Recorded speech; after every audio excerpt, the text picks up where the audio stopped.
Jesus. Okay. God.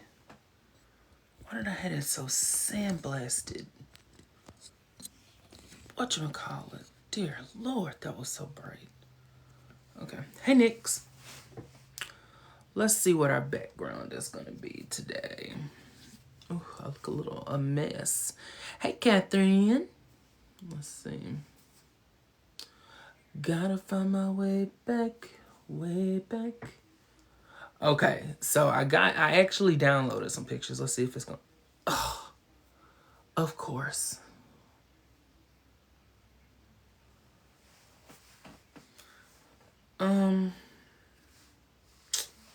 Okay, let's try this. That don't make no sense. This don't make no sense. No.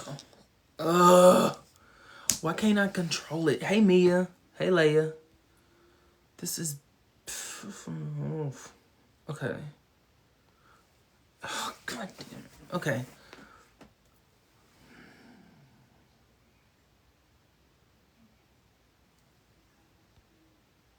You know what? Whatever. It is what it is. I'm not finna keep fooling with this. I'm not finna keep fooling with it. I'm not doing that. I'm not finna, hey Serenity, baby, I'm not finna keep going back and forth with that, trying to find the perfect picture. It's just not gonna happen tonight. Hey everybody, how are y'all doing? How are y'all doing tonight? Because, hey Makeup by Dez, hey, not proved Bob, my girl was giving some see, you can't even see the bob. That's the thing is, you can't even see the bob. B.O.B. because we call him Habob. Because my big head is in the way. We just gonna have to be okay tonight. Hey NJ. Yeah, we just gonna have to be okay tonight. Catherine said now that's already having technical difficulties. Don't do that. Don't do that. Hey Ashley Rose. Listen. Hey Cast Iron Skillet. Don't do that. Don't do that. Y'all know I'm mad. Why were they all serving Bob in season 1? Except Piper and her bangs. Piper and her bangs were the only one. They had to mess it up. Hey Dejanay, she is me said, why does it still say that? I don't understand what that means. Why does what still say what? Like I need you to help me out here. Because right now you giving me like a whole lot of nothing.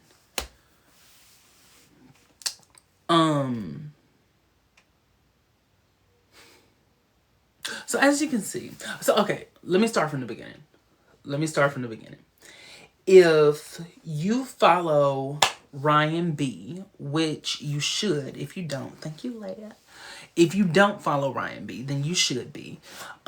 He did a series of lives about Buffy. I'm not sure if he's done. Hey, Moon Girl.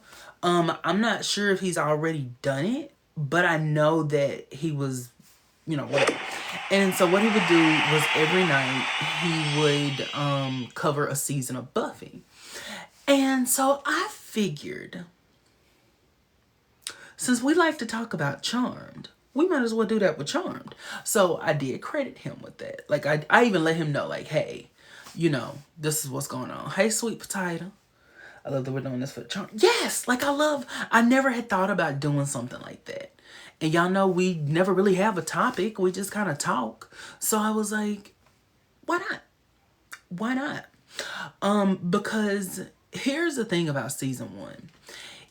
I think season 1 set a good tone for what they wanted this show to be.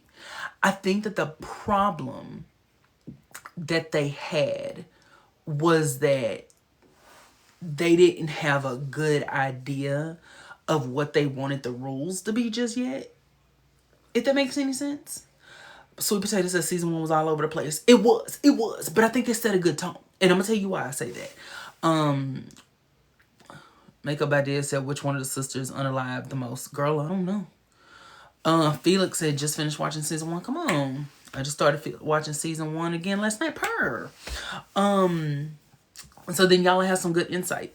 So there is a reason that I say season 1 set a good tone. the whole, Mia said it's like they never sat down and thought, okay, what are the rules of the universe? Exactly. That is exactly it. When I say that I feel like it set a good tone for what the show is, Diamond said, I feel like the sisters felt as confused about magic and what was going on in this audience. Very much so. I may not stop and read the comments as much because I'm trying to get my thoughts out. So if anybody thinks I'm ignoring them, I promise you I'm not. Moon Girl says season 1 is my favorite, just starting out, and yeah. So, girl, what was I finna say? Excuse me. So season 1 has a lot of inconsistencies, especially with the later part of the show. That's number 1. So let's just go ahead and get that out the way. Earlier I said, if you weren't in here, that I feel like season 1 set a good tone for what they wanted the show to be. And what I feel, the reason I say that is that I think season 1 did a good job of establishing who the sisters were, if that makes sense. So like, while the plot itself may have been kind of all over the place and the rules of the show were kind of all over the place, we got a good feel for how who the sisters were and their relationships. So when we get to season 2, we don't feel like, okay, well, I'm heavily invested in this, lore, but I have no idea who Prue is. I have no idea who Phoebe is. I've never really seen them have a scene together. The only time I ever see them come together is when, they need the power 3 or something like that. We never had to worry about that because when season 2 starts, I'm not going to talk about season 2 too much. I'm talking about season 2 to say season 1 laid out like, okay, this is the person Prue is, and then this is how she changes going forward. Like, I think you can't really appreciate how a character changes going forward unless you have a good starting place for them. And season 1 gave us a really good starting place. Season 1, I think, really helped in starting to mend their relationship. And I think that like the relationship between like Phoebe and Prue and really just their sisterhood as a whole, because they were so splintered, kind of like it was always like Prue and Piper, and then there was Phoebe, and then Prue and Phoebe didn't get along, and Piper and Phoebe got along, but it was like, they're whatever. So I feel like season 1, hey Daisy, hey Shantae, I think in season 1 what we see is them having to come together, not just like it happened by circumstance. Like, no, my girls had to come together, and they realized very quickly that was the only way to get to actually like live. Now I think Ryan went through like episode by episode, and I'm gonna tell you right now, I'm not doing that. Love it down, love that idea down. I'm not doing that. That's gonna take too long. I'm going to stop and I'm going to have about 15 million thoughts, and we don't have time for that, because I don't remember if he did episode by episode or if he just picked out like certain episodes. I don't know, but I'm not doing it. Y'all, I got a pimple or something right there, and I think I just scratched it. Oh my god. Anyway, girl, what was I finna say? Y'all, what was I finna say? I don't know.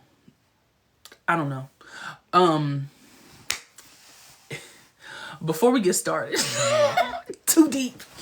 If you would like to subscribe to the live or on my Patreon, and so you can get access to our group chat and to our bi-weekly Charmed Zoom, where we watch Charmed and other movies and things of that nature, please feel free to do so. It is $2.99 on TikTok, and then it is $3 on Patreon.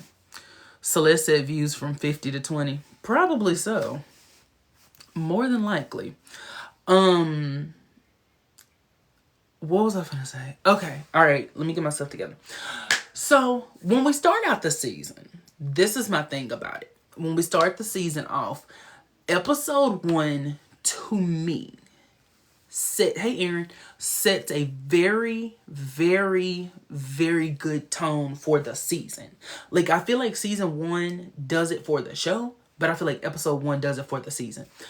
And episode 1 to me is one of those shows one of those episodes that's not dialogue heavy, because I think that sometimes when shows first start, they have their series finale and they have like this really weird exposition, and they kind of get into the realm of like, oh, hi, I'm, such and such. I haven't seen you since 1997, the day when we lost it all. You know what I mean? Like, I feel like they did that to a certain extent because you have to, but it felt natural. Like, when Phoebe came back to the house and she was like, I found the Heidi key. And then Prue was like, we're not selling Graham's house. It's been in our family for generations. That felt like they established to us that this house has meaning in their family. Prue and Phoebe do not get along. Phoebe is broke. Prue is looking down on her. Like, we got everything we needed to know from that. And when Phoebe is like, no history lesson needed, I grew up here too. It wasn't like, oh, Prue, you and I used to share the same room upstairs, and it was the first room from the left. It was like, girl, I grew up here too. You ain't doing nothing special. Like, you ain't phasing me. And I think that's it. That let us know, like, right off the bat, Prue is very much the one that thinks she's in control. Prue is the one who is very headstrong. Phoebe is just as headstrong, and she's not gonna let Prue run all over her. And Piper is your quintessential middle sister. Piper is just like, well, did the group hug later? Like, Piper was like, mm-mm. And then the fact that Piper waited to tell Prue that this girl was coming back, but she knew the whole time, I think that sets the tone for us too, that Piper is very timid as a person. And it could be, this is bothering me so bad. Oh my God. But I think it could be very easy to interpret it as Piper is scared of Prue. But I don't think it's that she was scared of Prue. I think she genuinely was scared of the conflict. Like, she wanted to completely avoid the conflict. And the reason I say it's easy to think that she was scared of Prue is because Piper, when Piper and Phoebe were talking, Phoebe was like, you didn't tell her I was coming. And then Piper was like, and risk her changing the locks? No, thank you. So it's like, that lets us know right then and there, Prue don't play no games. And Piper knows Prue don't play games. She don't want to cross her. She's not trying to get nothing started. And she's just going to put it off to the last minute, So I think about that episode specifically, and do kind of want to talk about that one independently. Because that one really, really was like baseline. Like, here we go. So whatever happens from there, we have a good starting point. So if the characters devolve, we can say, well, in episode 1, the characters are like da-da-da-da-da-da, and they really went downhill. Or if they go up, we can say like, oh, they started here and then they went up here. Like the line was drawn for us. And even in episode 1, when we start learning their powers. Now, here's the thing about the powers. Hey, Mosh. Here's the thing about the powers for me is they were a little spot on with the powers. That was a little extra. I'm not gonna lie to you. That was a little extra. Having Prue, who's very headstrong and whatever else, have telekinesis. And, she's the oldest sister. She's the protector. So she has the active, whatever power. Piper is the more timid one, so she can freeze time. And then Phoebe, who's the one who has no sense of the future. She has premonitions. So, like, that was a little literal. Like, they could have... I feel like they did good, but at the same time, I feel like, that was a little. They said we're not changing the formula too much. They said, listen, we're gonna make this digestible for everybody. Thank you for the heart, Casey. They said, listen, we're not going too far out of our realm right now, okay? Because we're trying to give you what we got, and we're not trying to mix and mash personality. Thank you much. We're not trying to mix and mash personalities. We're not trying to da da da da blah blah blah blah. They said if you're here for that, that is not this kind of show. You know how sometimes you get like those timid characters who, start off not realizing that they have this great power and, whatever else, and it makes them come out of their shell. They said, no, ma'am.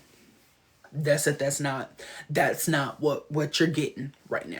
They said maybe later on, season 2, season 3, but right now, that's not what you get. But again, I think that reinforces who they were. I think that reinforces really who the characters were. So, Prue having telekinesis, when Phoebe is like, with all that you have in your mind, it's a dangerous weapon. Or whatever she said, however she phrased that. That lets us know, like, Prue is one who keeps it to herself. Like, Prue is a person, baby, listen. Prue is a little type A. That's giving me very much Prue is type A. Prue is boom, boom, boom. This is who we are. And so her having telekinesis means you better look out. And San Francisco did not heed that warning. And that's why Prue took half of them out over the course of the next 2 seasons. Piper being able to freeze time. Now, here's the thing about that. I personally see that more as like, I don't know how to describe what I'm trying to say. I almost see, but like even the fact that her power was triggered by fear, right? I almost see that as like Piper's power, and this is another reason, I'm skipping ahead a little bit, but this is another reason that I think if Piper had her power as a child growing up, she probably would have been completely different. Because I really think that like her anxiety as a person, she's already anxious. Having magic makes her even more anxious. She's already like very woo woo woo, and now she can freeze time, and it makes her nervous when she does, so that makes it even worse. And I think if she had it when she was growing up, that might have not only given her a boost in her self-esteem, but I think that it would have given her an opportunity to think and breathe and say, okay, and collect herself. And then that would have translated into her everyday life. Now, that is not necessarily relevant to anything, but I wanted to say that to kind of highlight why I think the power was a good reflection of her personality. I think being able to like freeze time or whatever else was good for her, because Piper was not like the run in the room, boom, we throwing hands type of person in season 1, especially episode 1. And I really feel like if you had told Piper in season 1, if you think that I'm finna be having visions in my head of people being no ma'am, Piper would have left right then and there. If you had told Piper that she's gonna start having premonitions, from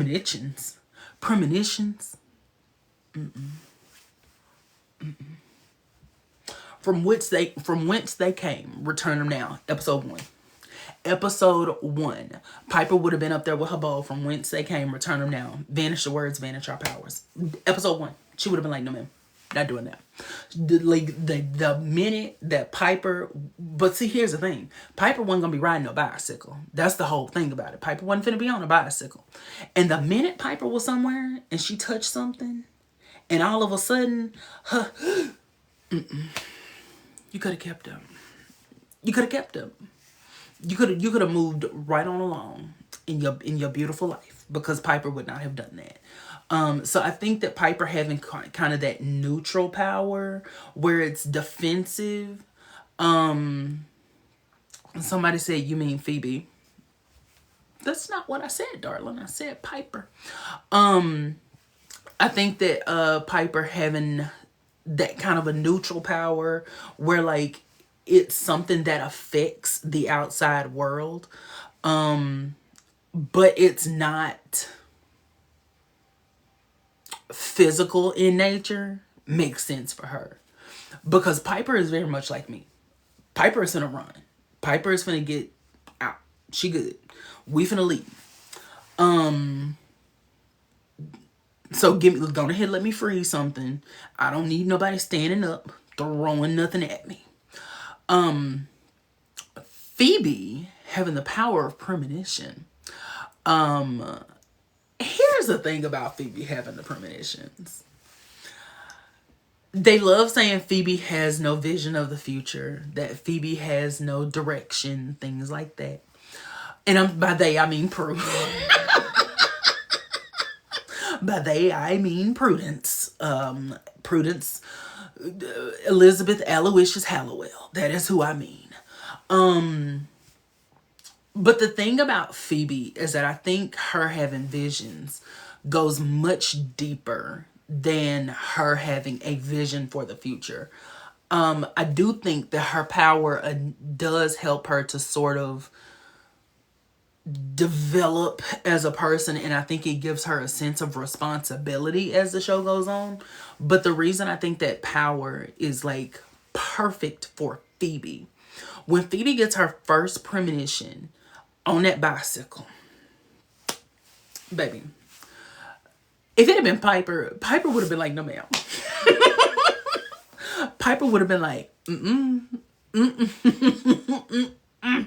And then Prue, I don't know how Prue would have reacted. I feel like Prue would have been that person who would have like probably stopped and been like, what? Prue would have been like, what just happened? And then like, I think she would have helped, but I think it would have been more like, okay, that was freaky. What was the first thing Phoebe did? Phoebe got a vision of what happened. And not only was she instantly smart enough to know, or smart enough to instantly see that what she just saw in her head was happening in front of her, but she did not hesitate to save that person. Like, she didn't hesitate. It wasn't something that she had to stop. It wasn't something that she was like, I wonder what I should do. No, Phoebe instantly put herself in the line of danger. Episode 1, my girl went to the hospital. Episode 1, because she was already saving innocents. If that don't let you know what kind of character Phoebe is right there off the top of off the bat, then I don't know what to tell you. I have no idea what to tell you. And Piper wouldn't have done that for sure. Prue may or may not have done that. But Phoebe was the one who was like, let me go ahead and put myself in harm's way. And that's why, to me, Phoebe is our POV character for the show. Because I think Phoebe is the one that we actually, I know people mention Piper's growth the most, but I think Phoebe is the one that we actually grow up with. Like, Phoebe is the one who you can watch and you relate to because she's silly and she throws good shade and she's so excited about life. And there's just so many things about her that's relatable, fun. She's fresh. And we go through this journey with her as she gets older throughout the show and she experiences new and different things. And so that's why, to me, Phoebe is not only the POV character of Charmed, but I think she is like the heart of the show. Piper is the heart of the family. Phoebe is the heart of Charmed. Like, she is the heart of the television program Charmed. And that's why I appreciate her character so much. I used to want, when I was little, baby, I used to want to have premonition so bad. I used to like, that was Phoebe's powers when I was younger were my absolute favorite powers. I wanted to levitate. I wanted to get premonitions, all of that. And I think as I look back on that,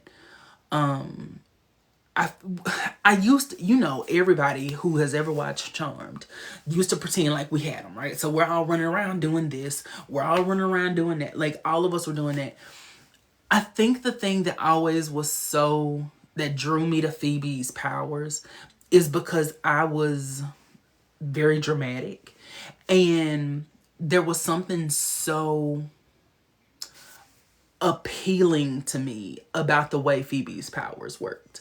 I guess maybe it was just me being dramatic, but it also was like, I don't know how to describe it, because like when she got premonitions, she didn't always know when she was gonna get a premonition. And then what does she do? She clenches up and then she sees something. It comes in her mind, and it was just like this moment that completely takes her out of the moment, and then she has to come back into it.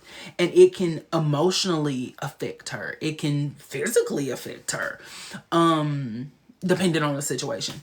And with her levitation, like, she, all the it felt powerful to me.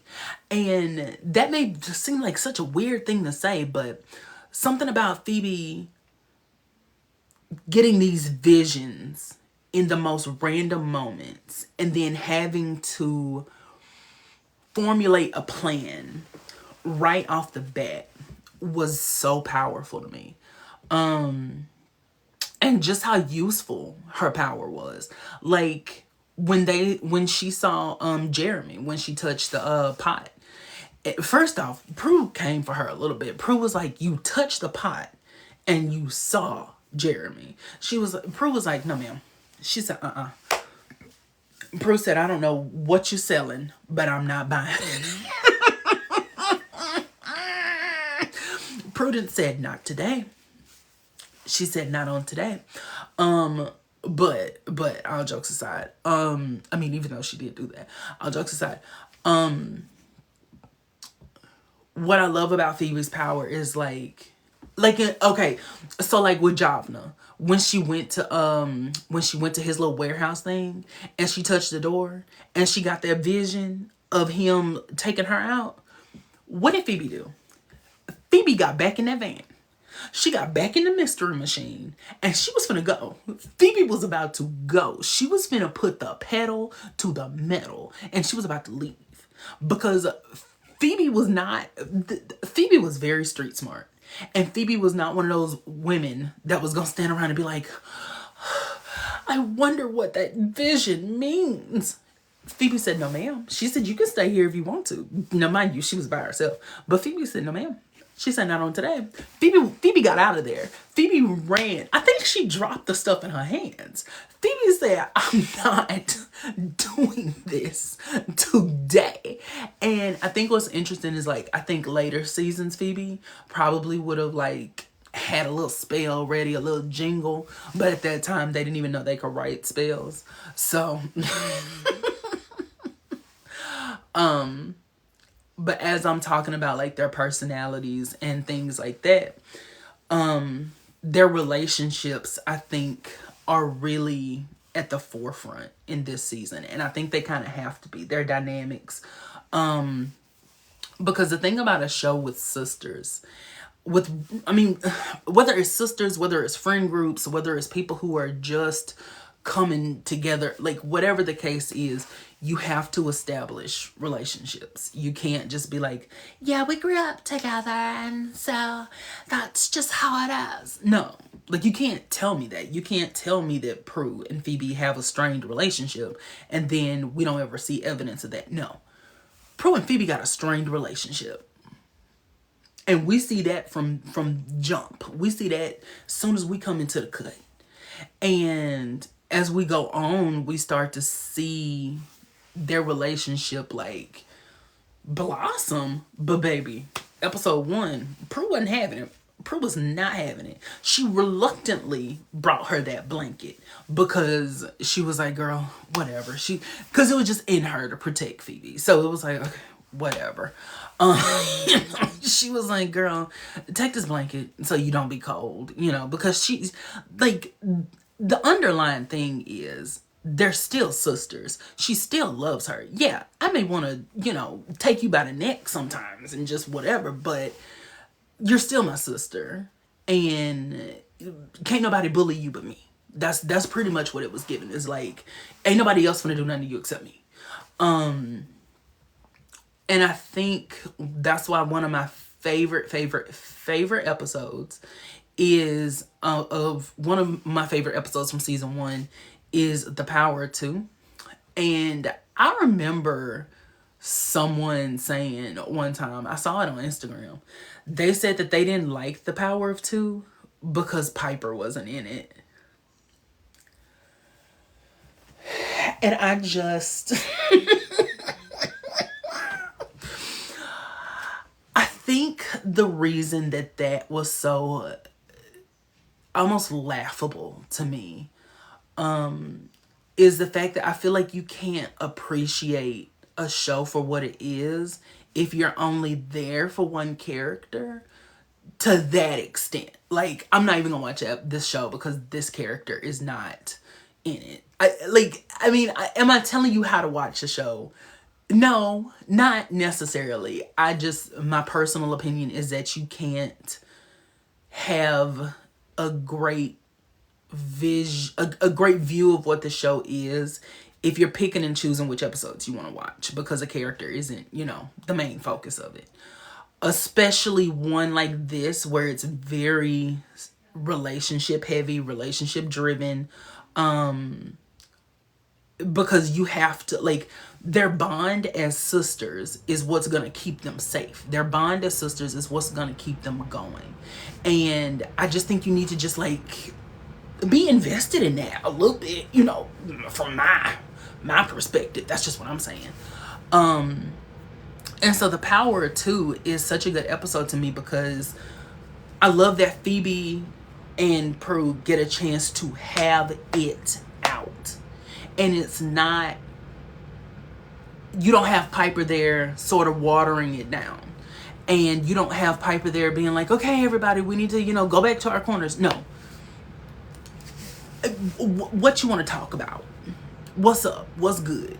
Like, tell me what's on your mind, because we need to go ahead and we need to discuss this.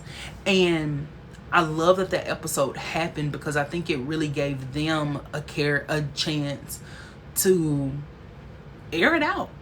I mean, we've seen what holding things in this family can do to you.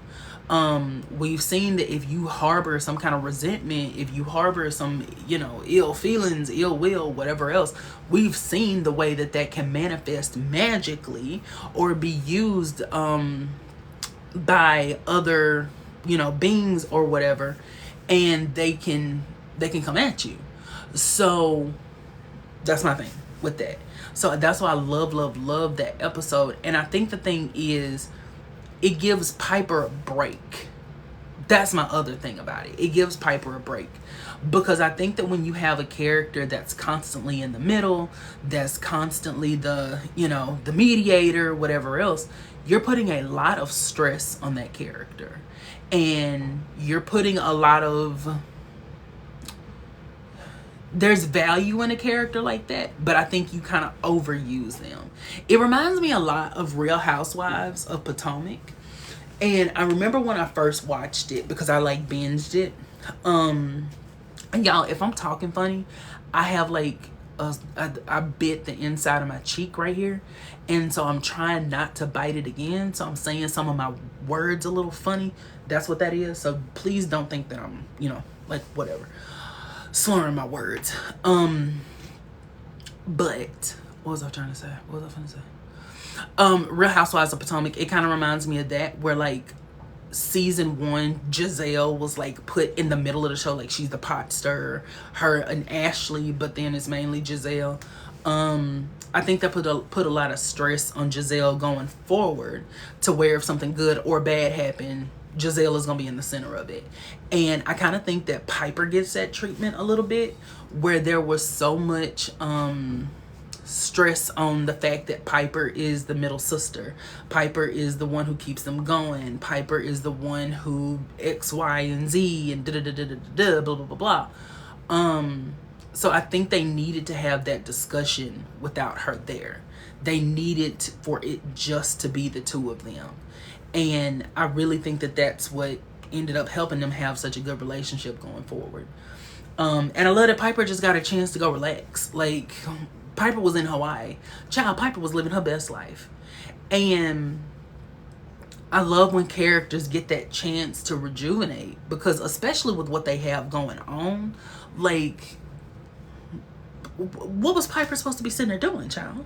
Was Piper just supposed to be sitting there just stressed 24/7? No, she needed to be demon free for a couple of days, like however long that was. Piper needed to be demon free for a little bit.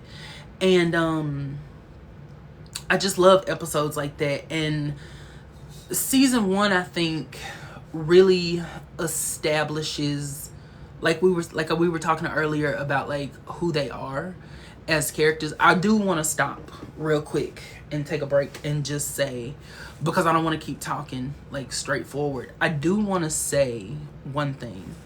I see that the comments are just a-going, and I want to let you know, if I have commented like on one comment, baby, it's literally because I just so happen to see it and said something about it. Y'all know I don't be looking at comments when I'm talking. When I get into the thick of it, baby, I don't be looking at the comments. So if you feel like I'm ignoring you, I promise you that's not what's happening. I just, girl, I'm in it. I feel like I didn't know what I was gonna talk about necessarily, and then now that I'm talking, I'm like, yeah, this is the one.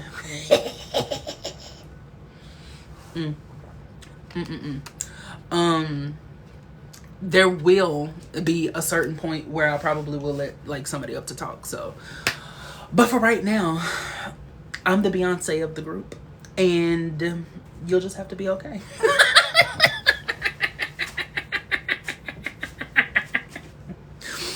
I'm the Beyonce of the group, so I don't know what to tell you. Let me stop.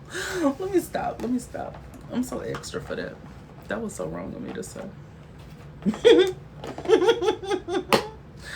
Sammy said, excuse me, but I love those women equally. Now, Sammy, you know what I'm saying. You know what I'm saying. Don't do that. Don't do that. Don't do that. Leave me alone, man. No, y'all are Farrah. Sweet Potato says, so we Michelle, baby. No, you Farrah. It would be better for you to be at home than to have your luggage.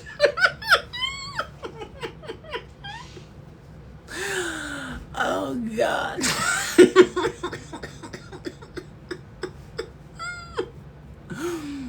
Oh, Lord Jesus, have mercy on my soul. But yeah, so also, I'm joking, by the way. Like, y'all know I love every single one of you hussies. Like, I promise you I'm joking. I promise you I'm joking. Please know that I'm joking. That if anyone got offended by that joke, I'm so sorry. I love everyone equally. So, all of us come together to make the community what it is. I promise you I'm just playing. And if you want to subscribe to the live, then please do so. And if one of my subscribers in the chat would like to tell them why, please feel free to do so and pin the comment. Also, girl, what am I talking about? Girl, what am I talking about? Oh my God. See, this is what happens. This is what happens when I stop. That's why I need to keep going, because when I stop, I get completely off topic. Like I said, if one of the subscribers or one of the moderators, whoever, would like to tell everyone in the chat why they should subscribe to the live and then pin it in a comment, then please do so. And you also, we do kind of prioritize like talking, like coming up to people who are subscribed, because if they're paying, then, I feel like they should get the chance first to talk. That's just me. So, me and you us never part. I used to think she was saying monkey dada. Anyway, what am I trying to say here? Okay, so now that we've gotten all of that out of the way, and we've talked about the sisters, and we've kind of talked about who they are as people, and we've talked about a little bit about their relationship with each other, but I feel like not maybe enough to, you know, whatever, but we've talked a little bit about it. Let's start talking about their other relationships in this season. So, Prue's main relationship outside of her sisters is Andy. Andy is her main, like, big relationship. I don't know that Prue even entertained another person in season 1. If she did, please, somebody in the comments, like, let me know. But I do not think in season 1 she even, like, entertained another person. I think it was just strictly Andy. And they kind of had this, like, we're dating, but Brendan, yeah, Brendan. I don't know how. Brendan, to me, though, doesn't really count, because that was like a 1 episode kind of thing. Like, Brendan was just someone that she kind of like fell for, but it wasn't like a deep. And you know what? Somebody please remind me to bring up Brendan later on. Somebody remind me of that. And if you don't remind me of that, then you hate me. And if you hate me, then I'm cutting up all your wigs, including your grandma's wigs. Anyway, so Prue's big relationship was Andy. And like I said, they, you know, so Andy and her grew up together. They're very familiar with each other. They know they know each other inside and out. Like, this is it. Like, this is their baseline. Like, this is who they are. And like, when they reconnect, you can see Prue being like, oh, is that Andy? You know, and them reconnecting, and then eventually going on some dates, and then they're dating, but they're not, but they are, but they're not, and then eventually they're just friends. You know, like, that to me makes sense for somebody like Prue, because love Prudence down. But Prue in season 1 did not seem like she had time for that kind of stuff. Like, it didn't even seem like she would prioritize that, something like that. And I'm not saying she didn't love Andy, because I'm like, clearly she did. Like, Andy, I feel like Andy was the love of Prue's life. And I don't know if y'all know anything about Betty White in her personal life, but like, after her husband passed away, she was like, it don't get no better than that. Like, she didn't get married again. She was like, I'm good. Hey, I had the best. She was like, I don't know what else to tell you. So I think that's what ended up happening with Andy, is once he was gone, I don't feel like there was ever anyone that could fill those shoes for her ever again. And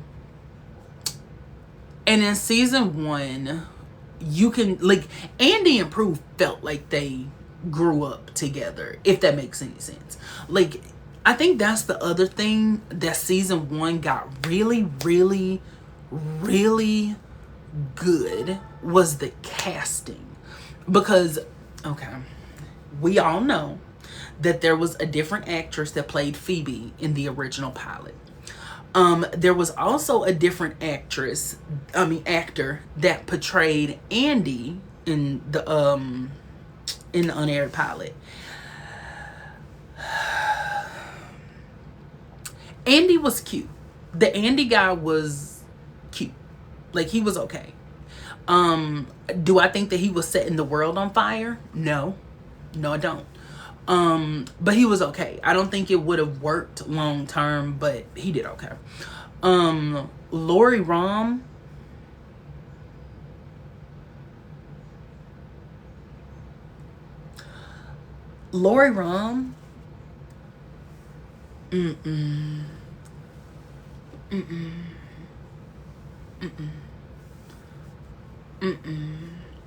I'm sure she is a lovely woman. I'm sure she is a lovely person. I'm sure that she has been in things. I'm sure she's a great actress. Let me also say that. This is nothing about her acting ability. The thing about Phoebe is, Phoebe was always supposed to be the young, vibrant little sister who was a screw up, and she was just figuring life out kind of as she went. Like, that was the whole point of Phoebe's character. Lori Rom gave me very much... Do you remember Helga Pataki's older sister, Olga? And do you remember when Helga messed up her grades from school, from college, and made it seem like she got a B in a class instead of an A?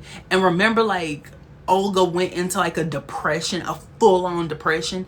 Lori Rom seemed like her version of Phoebe was Olga Pataki. Like, number one, she seemed older than Piper. That's number one. She seemed like she was Piper's big sister. And not just because of the height thing, but because of, like, she just seemed more mature with her than her. And so she just seemed very much like Olga, to the point where, like, her version of Phoebe seemed like if she had gotten... Okay, let me give it a good... Her version of Phoebe would be like, ugh, my check was short this week. I don't know what I'm gonna do. But the check was like $10,000 instead of $11,000. Like, it would be like her Phoebe gave me that for some reason. I can't explain why. I can't really put my finger on why. But that's what her version of Phoebe was giving me. And it just didn't work. It didn't work for me, because the essence of who Phoebe was completely missing. And she seemed kind of like stiff. And the thing about it is like, God bless Prue. Prue was already stiff. And, you know, you can't have two stiff people in the same place. That dynamic isn't gonna work, because they seem more like sorority sisters than they did sisters. Like, they seem like those sorority sisters who would be like, oh my gosh, look at you. You can still fit in those pants. And then, like, Prue would be like, oh, look at you. You still have your original nose. Like, it would be like that. Like, it would very much be that. That's what it was given. Whereas Alyssa, when she came into the fold, Alyssa brought a youthful energy to Phoebe, and she made Phoebe seem very fun. Like, her version of Phoebe was someone I want to get to know. Her version of Phoebe is someone that I want to know in real life. And even if she does corrupt me in some shape, form, or fashion, I'm fine with that, because she's gonna be fun. So that's another part of their dynamic that was great. So why am I bringing all that up? I don't really remember, but what I'm gonna tie it back to is talking about the actor who played Andy, because the chemistry was great. That is what I was talking about, was the chemistry. Because once they got the final cast down, Ted King, Alyssa Milano was added. Like, once they had them in place, perfect. It was perfect. These three right here seem like they grew up together. They seem like they grew up together. They actually look alike. And I think that may just be a mental thing, because I've watched the show for so long and I have in my mind that they're sisters. And so to me, they look alike. And they had amazing sister chemistry. They felt like they grew up together. Andy and Prue seemed like they grew up together. They seemed like they were high school loves, and apparently elementary school loves, and middle school. Like they had that dynamic between the two of them as actors. Like, when there was tension, it felt like Andy really was upset with Prue. Like, Prue, I trust you, you trust me, and you're not trusting me enough to share whatever is going on with me. Like, it felt like there was that tension there. Daryl fit in. I think Daryl fit into the mold, into the fold, kind of in the way he was supposed to, if that makes any sense. Because I don't think that Daryl in season 1, I like that he was part of the cast. I will say that I don't think in season 1 it would have made a lot of sense for us to be focusing on Daryl kind of as a character, because we were still in the realm of getting to know the sisters and Andy. So love Daryl down, and I'm not saying that Daryl didn't deserve to be at the forefront, but because he was so sort of removed from the lives of the sisters, it made sense that we weren't like at Daryl's house. I mean, they could have done stuff like that and had like Andy at Daryl's house, or had Daryl over at Andy's or something like that. Like, but again, like I said, I feel like I'm okay with what we got from Daryl. He played the straight man to Andy because, Andy was always very invested in like the magic stuff and whatever else. And Daryl was the one who was like, Daryl was like, baby, I don't know what you got going on, but this ain't that kind of party. Daryl was like, you can believe in all that freaky deaky stuff. I think that there is a reasonable explanation. And I think that Daryl provided us with a real world person to kind of see the show through, if that makes any sense. Like, even though he wasn't at the forefront, I love the fact that Daryl was the one that we kind of see be like, that ain't got nothing to do with magic. I don't know what it is you think this is, but it ain't that. And because Andy was already into the occult, things like that, so he had like one foot in it, but then the other foot was out. Whereas Daryl was like, Daryl was like, no, thank you. So that's what I appreciate about his character. And I like the fact that we do get to see him later on. And I do understand why they kind of waited until Andy was gone to flesh Daryl out, because I think that Daryl connected Andy to the later seasons. Does that make any sense? Like, I think because Daryl was still there, like in seasons 2 and 3, it felt like we still had that link to Andy. Like, the show was still the show, and Daryl was able to converse with them about Andy. And I think that the other thing that's very interesting about season 1 that I don't think we really talk about enough, Prue and Phoebe grew up with Andy too. It wasn't just Prue. I think that they kind of focus on Prue so much that it's very easy to forget Prue and Phoebe grew up with him. Piper and Phoebe grew up with him too. Like, he wasn't just Prue's, childhood love. He was Piper and Phoebe's, childhood friend. Like, he was someone who meant something to them. He'd be over at their house all the time. They probably hung out at school, things like that. Like, there was a connection there between them. And I kind of hate that got a little lost in the fold sometimes. Because it's like, okay, well, what do I expect from that, right? Like, what kind of relationship would I expect him to have? I feel like him and Phoebe had a good relationship for some reason. It would just be little moments where I feel like Phoebe was probably the one that was closest, like, to him. I don't know why I feel like that.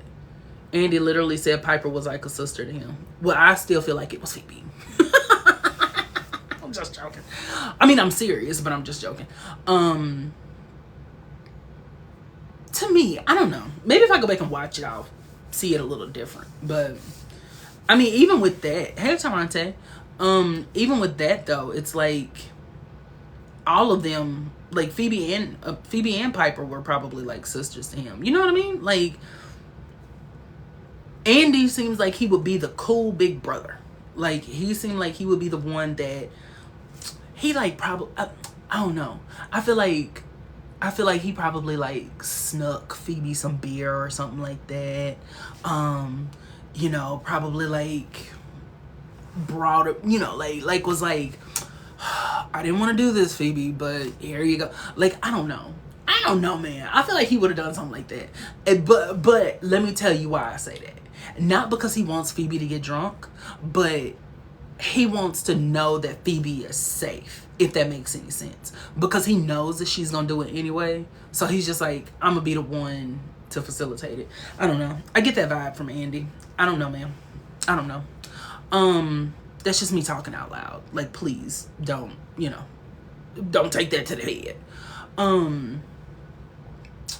You know, and as we see Prue and Andy's relationship grow and evolve, you know, we eventually see her. Here's the thing. Okay, so in, what is the name of the episode, y'all? The Truth Is Out There and It Hurts. Prue put Andy in a very tough situation, right? In a very tough predicament. And she only gave him 24 hours to respond to the news that she was a witch because she wanted to see what he would say. Which is not fair in any shape, form, or fashion. Like, you can't possibly tell somebody, like, okay, well, yeah, you gotta tell me very quickly what you think because the spell is gonna wear off and you're gonna forget. And the thing is, like, for somebody like, yeah, not even 24 hours. It was like a minute. That is true. That is true. I'm talking about 24 hours. It was not a full 24 hours. It was literally like, okay, what you think? And she expected him to have like a full-on answer. And he really did not. Like, I mean, how could you? What would you say if someone told you that and expected you to have an answer for them right then and there in that very moment? Hey, Witchy, how are you, my love? So to me, I feel like it was a little, hey, Mar, I didn't realize Mar was in here. Hey, why didn't you say hey? I feel like you did, but I just didn't see it. Oh, I ain't gonna get mad at you. I feel like you could have got my attention some kind of way. Anyway, so but anywho, what am I trying to say, child? Thank you, Hua Dude. Oh, okay, all right, okay. So yes, and the thing is, that was very like last second of Prue. Hey, Jonathan. So like, Prue is not the kind of person who would typically do something like that. So it was very out of character, and I think that speaks more to her relationship with Andy. It's like she really wanted to trust him with this, but it was so new to her and she didn't know which way to go. And it makes sense that like this is such a huge secret. Andy is a police officer, so if we tell him this, you know, that's gonna put him, you know, a crash course with us. And it's like, oh, okay, so I see Paprika use the triquetra. So if you become a subscriber, then you can use the little emote thingies there.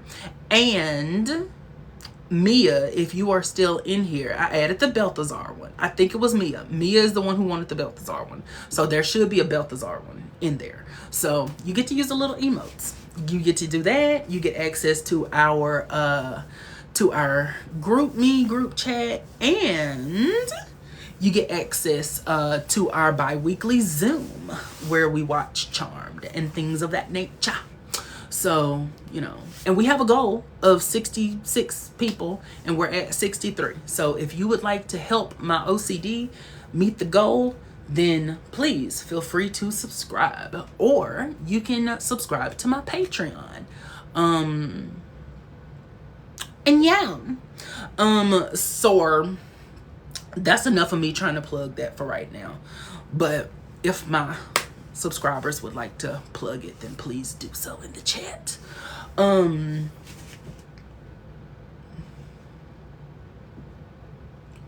what am I talking about? Yeah, Prue. So Prue wanted to trust Andy, but I just don't think that she was like at a point where she was ready to just yet. Which I think goes back more to her like apprehension about being a witch than it did her trust for Andy. Like, I think that's the thing about it is like, even though Andy already, yeah, if you're able to, like Catherine said, if you're able to, if you're not, please, I promise you, there are no hard feelings at all. Like, I'm not telling you to whatever. I'm just saying that if you would like to support a content creator like me and you would like to get some access to some great benefits, then please feel free to subscribe or subscribe to the Manor tier on my Patreon. Oh,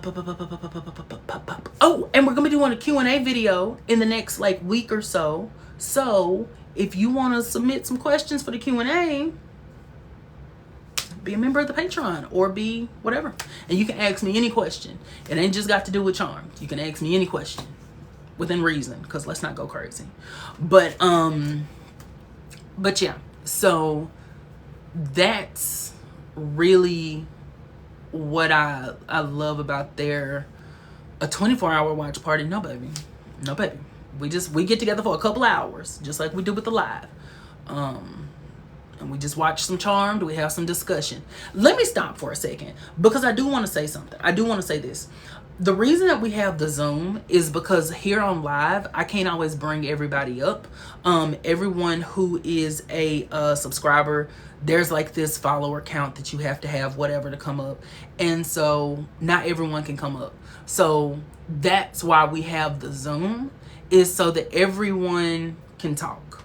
So that everyone can say what they got to say. If you don't want your mic on, your camera on, that's up to you. Laura said, do I join through Patreon? You can join through Patreon, or you can join here by hitting the little star button and subscribing. It's whichever one you want, if you're able to. Like, please don't, don't use like your last $3. Our next Zoom is Tuesday after next. So not this Tuesday coming up, but the one after that. So yeah. And then shout out to Sammy, because Sammy be coming through with the episodes and whatnot. Now, I am gonna tell you that right at this very moment that I'm trying to finish up what I'm saying, and then we're gonna have like a part where people start coming up. Thank you, Anna. Thank you. Anna said I want to join the team, baby. Anna said I'm here. Anna said I'm trying to join the community. So welcome to the coven. We have potions class every Thursday, and we have defense against the dark arts every Sunday. So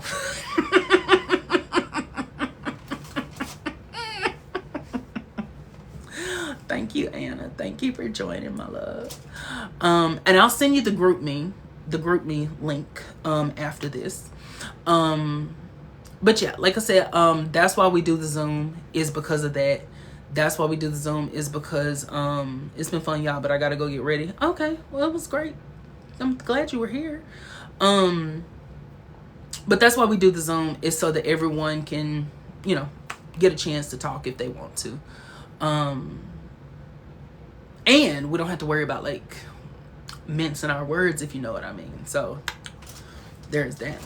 So like I said, if you want to join the team like Anna did, then please feel free to do so. What am I trying to say here? Yeah, so Andy. So, and then here's the thing about like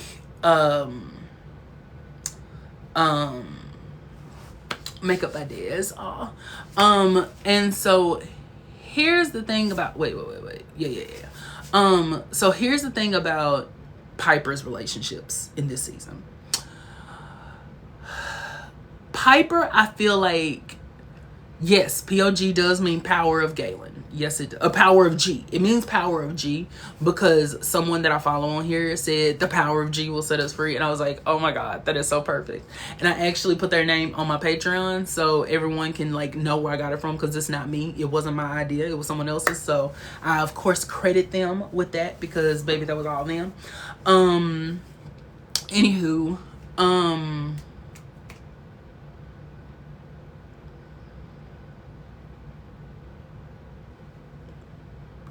Girl, what am I trying to say? See, this is what happens. This is what happens when I get off track. This is exactly what happens when I get off track.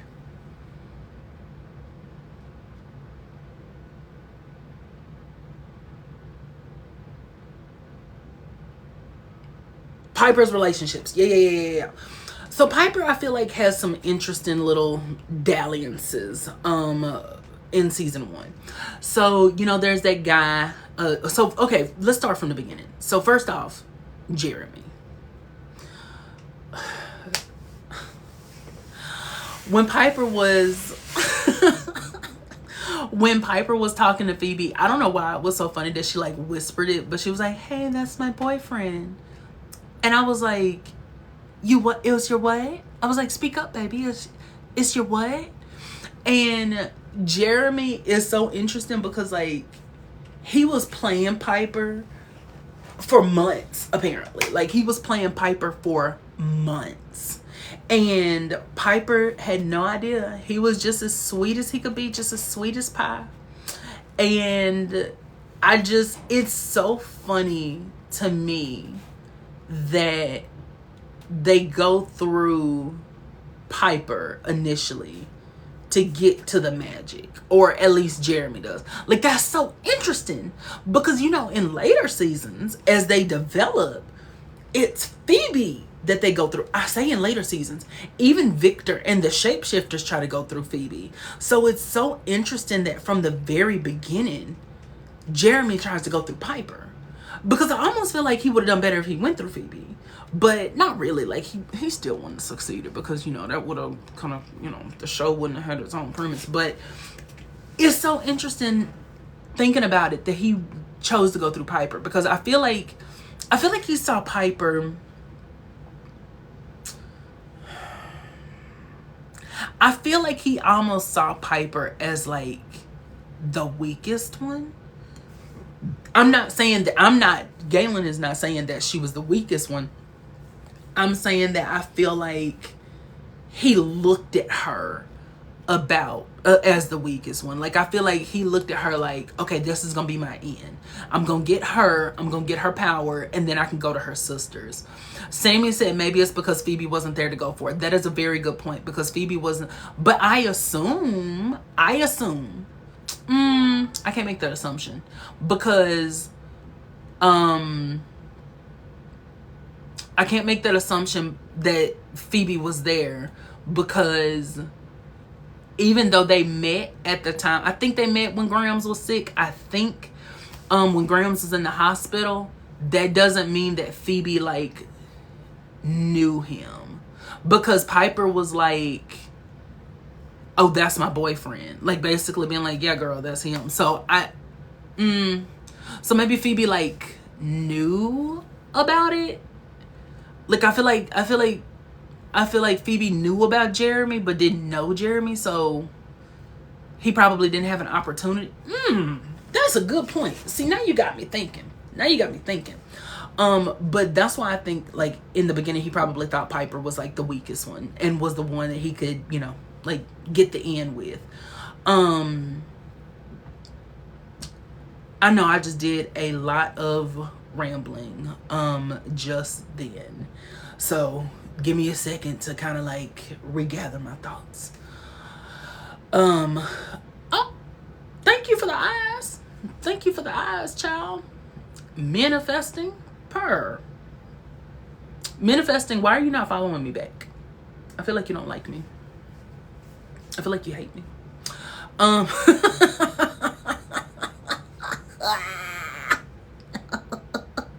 Not manifesting to a part, listen. But no, so that's their relationship, number one. That's their relationship. And it's kind of sad that we don't get a chance to see like Manifesting said, "Let me get on live right quick and I'll explain." Explain what? What is there to explain? Okay. But anyway, so I kind of hate the fact that Piper didn't really get that chance to I be spoiling. Are you talking about spoiling this 25-year-old TV show?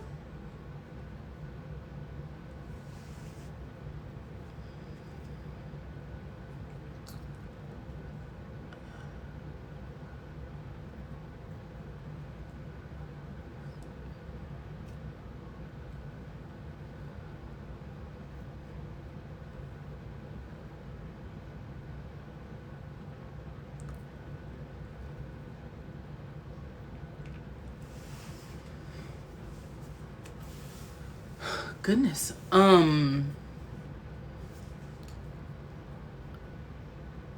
Manifesting said I had to unfollow until I finish.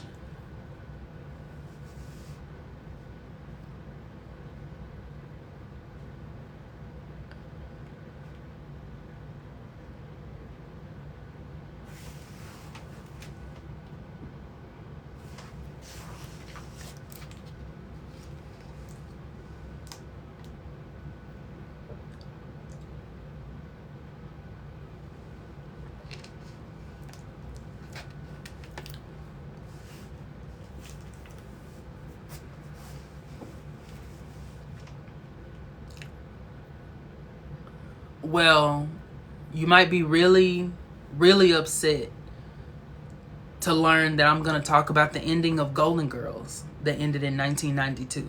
So, if you don't want to know about the ending of that, then you may want to take a break.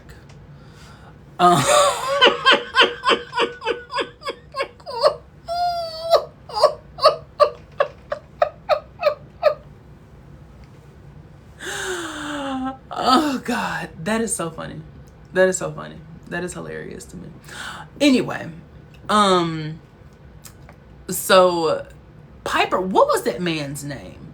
Was it the ending of MASH? It's given very much the ending of MASH. Yes, we're gonna discuss the ending of MASH, and just well, no, don't tell him to leave. Don't tell Manifesting to leave. I don't think you should leave. I was just caught off guard. Wow, I was very shocked. I'm just very shocked. I don't think I've ever had anyone tell me that I was spoiling the show before. That is probably a first for me. Anyway, yeah, night 7 is probably where you're gonna need to not be here. Galen, give a spoiler warning first. I'm not doing that. I'm not. I just refuse. I'm sorry. Manifesting. I love you to death, baby. I'm not giving a spoiler warning. I'm not doing that. The show ended in 2006. He's Manifesting said that they unfollowed me because I was talking about the show. So they did what was best for them. And I think they just left the chat. So, bada bing, bada bam. There we go. Everybody's problem was solved. And they probably thought I was going to end on them. And I'm really not. I was just laughing about it. So, it's like, I'm sorry. See, there I go. Making people mad. Making people upset, child. Anyway, I'm so sorry. I hope nobody thinks that I would laugh at you. I'm not laughing at that person. I would not laugh at a person. I literally was just so caught off guard. That tickled me so much. I was just like, yeah, spoiler alert. Prue comes back from Kentucky in season 4. So, I'm sorry. I'm sorry that I just spoiled that for you, and I'm sorry. And I said it wasn't the last season, 2008 or something. Actually, the last season just went off last year. So, yeah. The last season just ended last year. So, it was a good series finale. But I'm not going to go into it because I don't want to spoil it for anybody. Shut up, Kevin. You're so stupid. This is why people don't like you. Because you do stupid stuff like that. Oh, dear God in heaven. Anyway, tell them about the aliens. Now I am going to let them be pleasantly surprised with the aliens. I want the aliens that came in season 15. I want them to be surprised about that. I don't want to tell them anything about that. Piper, was that man's name Josh? The one that was on like oh my God, on Days of Our Lives. Was his name Josh? The one that she froze with the wine? And she was like, well, I grew up with sisters, so I know how to do this. I think that was his name. I think his name was Josh. I think. They were cute. They didn't have any chemistry. Like, he didn't seem interesting. Like, at least Dan was interesting enough to, like, now that's season 2, but at least Dan was, like, interesting enough to keep some kind of momentum. He didn't, like, oh, girl, not me, hitting the wall.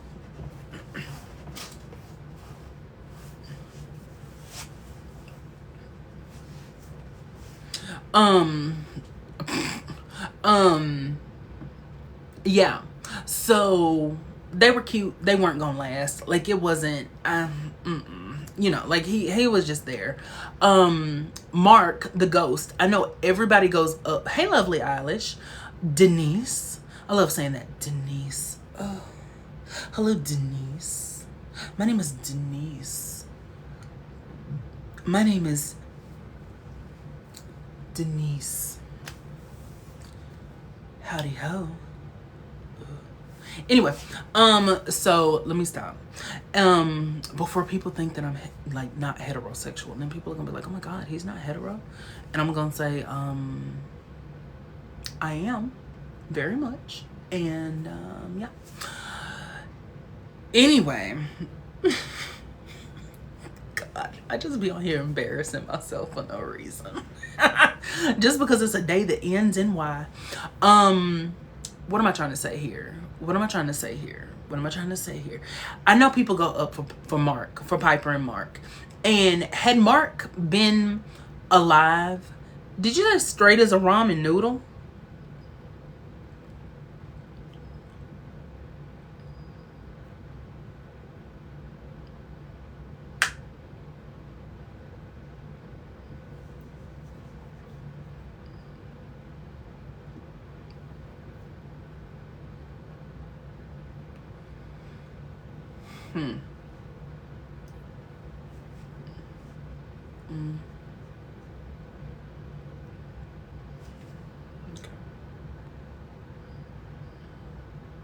Now you can unpin that because, no ma'am.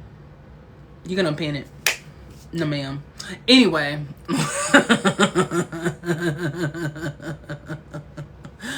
Oh God. Who is that said not me eating ramen? Which is not me eating ramen right now or something like that as we speak. Well, baby, if you got some friends that like to eat ramen, just call me a noodle. Trying to find a man. All days end in Y. That's the joke. That was the joke. Is that all days end in Y? So it's every day. But anywho, I know people go up for Piper and Mark, and I'm sure that had Mark been alive, the two of them would have been a lovely, lovely couple. Lovely. I think that they actually complemented each other very well, because he didn't seem like he seemed like he was gentle enough for Piper, but I feel like he also had like this, like, girl, we got to get this done. And like Piper was going in for that man. Like, she was going up against gangsters. Piper was cutting up for that man. Do you understand me? Like, Piper was like, I gotta get this done. Piper was like, I gotta get this done. The problem is when people be like, oh, I go up for Piper and Mark.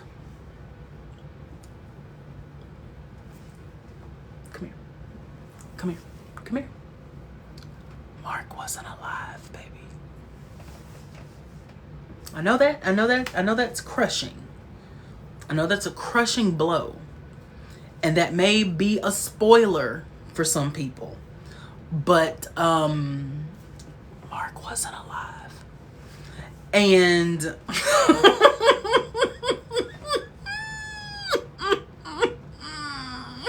Sammy said Marcus or whatever. Yeah, no, I'm joking. Like I know like why people ship them together. So it's like I'm not too mad about that. Like, I mean, I think that they had really good chemistry. And I think that had he been alive, I do think they would have. He was very cute. I do think that they would have maybe worked out. I'm not gonna say long term, but I think they definitely would have dated at least throughout season 1.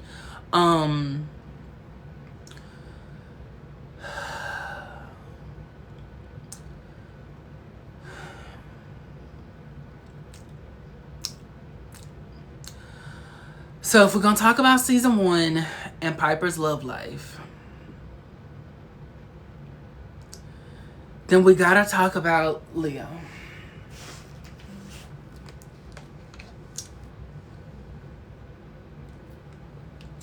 I may need to go get some grapes.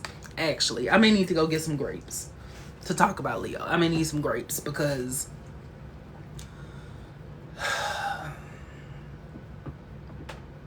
Leo came in and ruined a woman's life.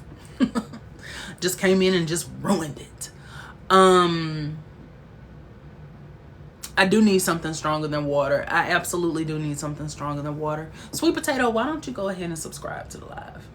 You be in here all the time. Go ahead and subscribe so you can be on the winning team, baby. Not me calling people out and telling them to subscribe. If you're in here and you're not subscribed, please feel free to do so. Please feel free to subscribe to the live so that you can have access to our bi-weekly Charmed Zoom, and you can have access to our group me chat. You also get a bunch of other features and things to do. Anyway, so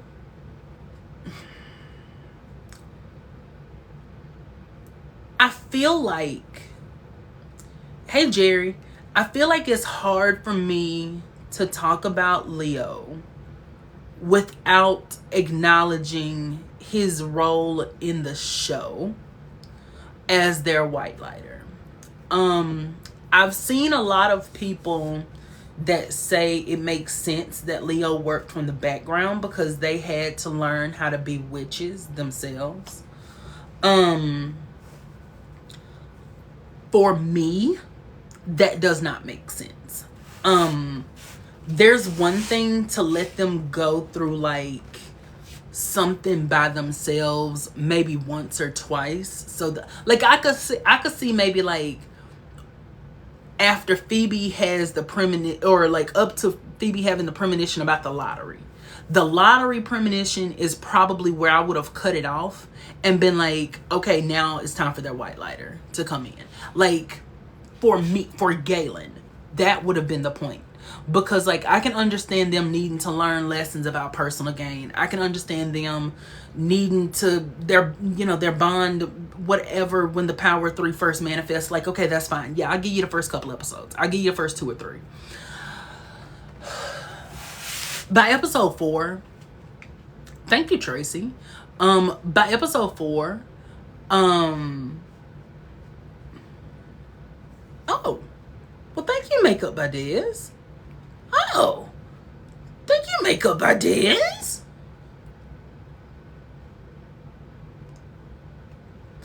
I don't know if y'all can see what Makeup by Diz just did, but thank you, Makeup by Diz. My God. I don't know if y'all saw that. I don't know if y'all could see that, but that was that Makeup by Diz. That was really sweet of you. Thank you. Thank you for that. That was I'm telling you, that was really sweet. That was one of the sweetest things that I think I have seen. Thank you for that.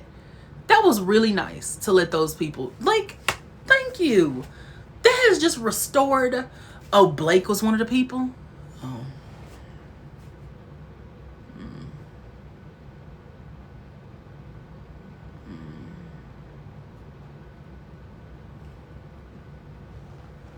Well. So now he can gaslight even closer. I love Blake. Blake knows I love him.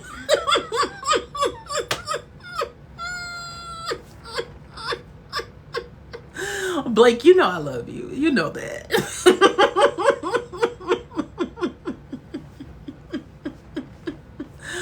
Oh God, that is hilarious. That is so funny. Blake knows I love him. Blake knows we good. Blake knows we good. Blake know that. Blake know that. But no, thank you, Makeup Ideas. That was really, really sweet. Like seriously, that was amazing. Uh-oh. I think I just accidentally invited somebody to the live, and I wasn't trying to. But I wasn't trying to. I'm not ready yet. I'm not ready yet. I'm not ready yet. I'm sorry. I'm sorry. I wasn't trying to do that. It's just I'm not ready yet to like let people up. I'm not ready. I'm not at that point yet. So give me a second. I'm so sorry. Oh, I'm so sorry. I'm so sorry, Justice. I'm so sorry. I'm so sorry. I'm so sorry. Oh God. Blake said you're not getting to me tonight. I'm playing Legends Arceus. Okay, Blake. Whatever you say. Yes, like you sending me random messages. That's exactly what it's like. I'm so sorry. But Makeup Ideas, that was really, really sweet. I appreciate that. That touched my little heart. Excuse me. That really did. That touched my little heart. I appreciate that so much. That was beautiful. Okay. I just had to stop and just say that. That just really, really moved me. Thank you. So we're talking about Lily. Yeah. By episode 4, they needed a white lighter. Like, Leo needed a white lighter. I mean, not Leo. The Charmed Ones needed a white lighter by episode 4.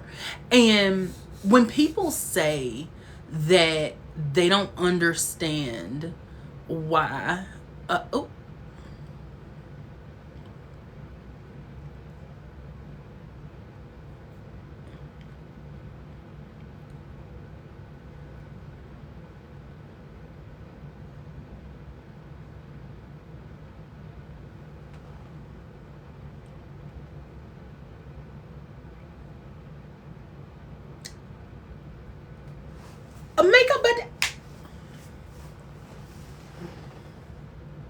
Makeup Ideas. Baby.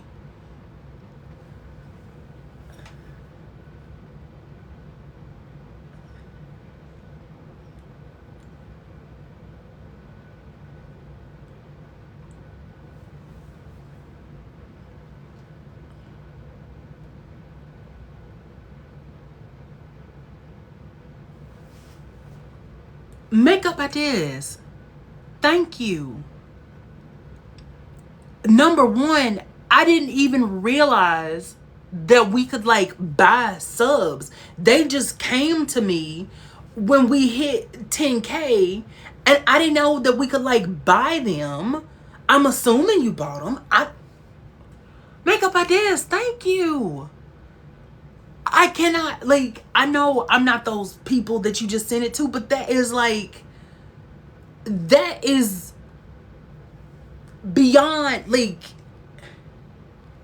wow. Like, my mind is blown right now. Like, wow. I'm actually stunned right now. Like, I am actually really, really stunned right now. That is such a beautiful gesture. And like, now I feel horrible because I be sitting up here asking people to subscribe, and then what if they didn't have the money to, and now I'm asking them to like, I feel so selfish now because I didn't know I could have done that.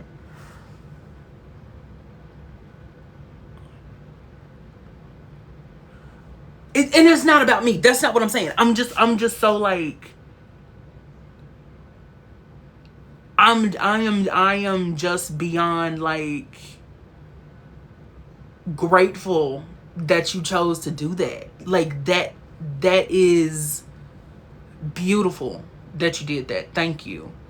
Because not even just like I mean there's so many parts to it. I mean, the fact that you chose to buy it, the fact that you chose to like bring people into our community, like that is that, like I mean we already, girl, oh my god, like I am very affected by this. Thank you. This okay. Okay. Okay, okay. Okay. Okay. Let me take a minute, and I just want to have a moment with y'all. Like I really want to Alien Believer said you look like Eddie Winslow and your mama looks like a trash heap. So per makeup ideas. Not you cutting up tonight. Not makeup ideas is cutting up tonight. Okay, wait a minute, because makeup ideas, you don't have to do that. You do not have to. Oh my God. Okay. Let me tell you why this means so much to me that you're doing that today for people. Today has been a day, the past couple of days. Like yesterday we had a live and so many people encouraged me and gave me encouragement that I didn't realize that I needed. And then today, I'm gonna just go ahead and I'm gonna tell y'all because I didn't want to mention this, but I just feel like it's right in this moment. I'm having some issue. I'm having an issue paying for school because it's a whole long story, but I don't have the money, and so I had to take a leave of absence from school because I couldn't afford to pay for it. And today I found out that my classmates actually started a GoFundMe to help me pay for it. And that was probably one of the sweetest things that anyone has ever done for me. And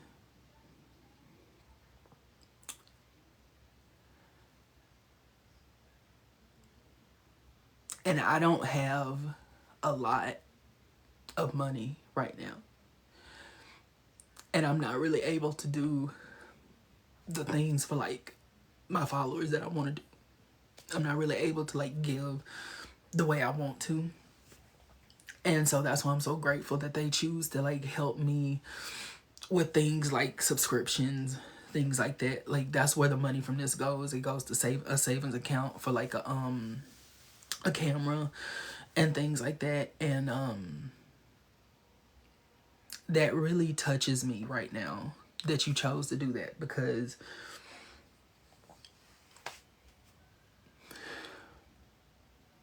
you didn't have to. And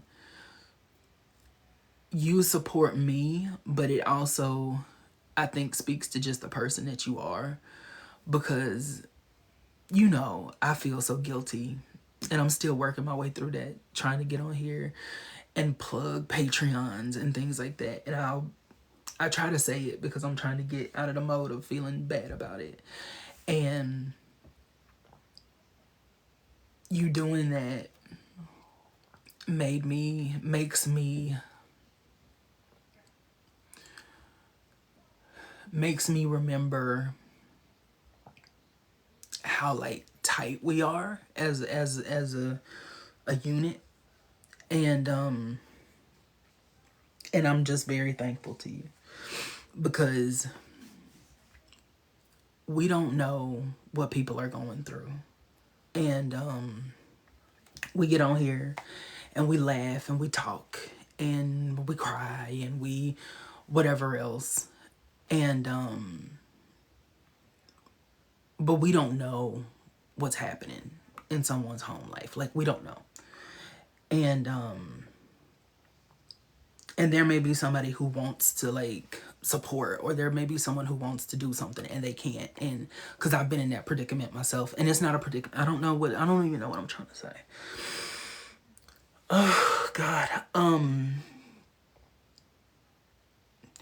One of the reasons that I really had trouble monetizing certain features was I didn't want people to feel left out.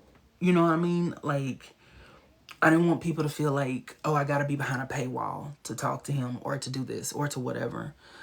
And I feel so bad about that all the time.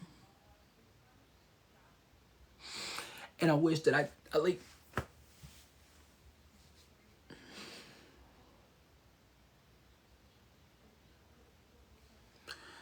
and so you doing that means a lot, because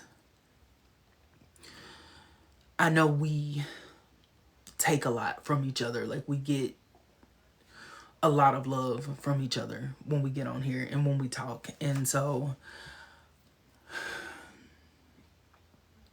I didn't know that we could do that. And so the fact that you chose to spend your very hard-earned money to not only support me, but then to give this out to other people, like, thank you. Thank you. Like, seriously, thank you.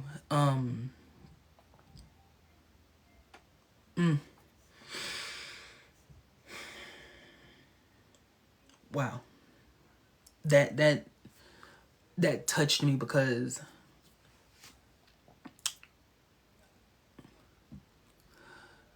the past couple of weeks I was really depressed about like the school stuff and just life kind of in general. And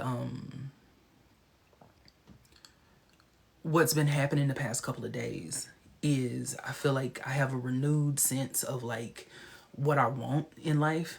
And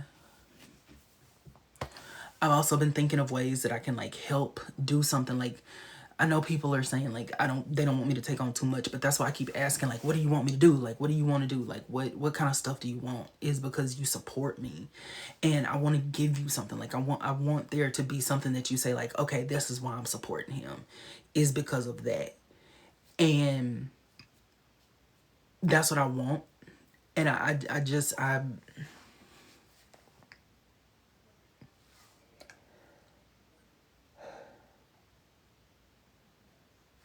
in the past couple of days have just been giving me confirmation that like we're on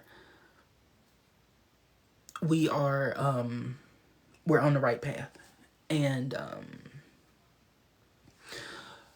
because I kept getting like caught up in like views and like, oh my god, the videos aren't good.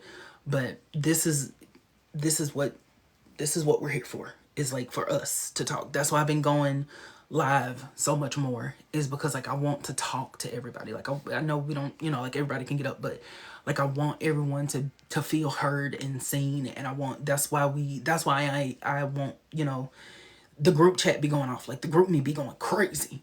And but I love it because like we're talking to each other, we're like interacting with each other, we are a part of each other's lives every day. And like, so just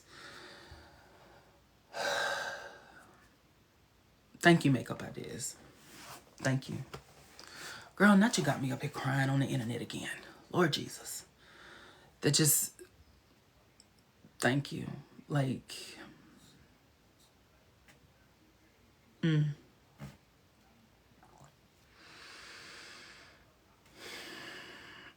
mm, mm, mm, mm, mm, mm.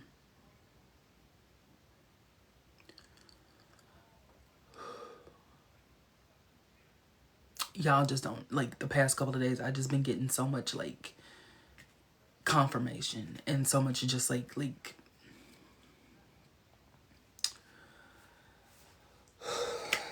mm, mm. Makeup Ideas, you are now one of our elite employees. We're going to have a pizza party for you. There's going to be some RC Cola because, you know, we can't afford Coca-Cola. So we're just going to have some RC Cola. We may have some Big Red there, just in case you want some Big Red. It's up to you. You know, your pizza can either be cheese pizza or cheese pizza. Yeah. See, you got those two choices, cheese or cheese. So yes, it is going to be from Little Caesars, hot and ready. Hot and ready. It is going to be hot and ready. Some of these kids really don't know what RC Cola is, and they probably like, what is he talking about? Cheese pizza is your favorite. Oh, Big Red is good though. Big Red, I ain't had one in forever, but Big Red really is good. Okay, well, cheese pizza is your favorite. Sammy said that she'll donate for toppings. There you go. There you go. So Sammy's gonna get the toppings. I'm gonna give you the cheese pizza from Little Caesars. She's gonna send you the pepperoni in the mail separately. So it may get there after the pizza. And then I'm going to order you some RC Cola off of Amazon. And welcome to elite employee status. Welcome to elite employee. You know, you get a certificate.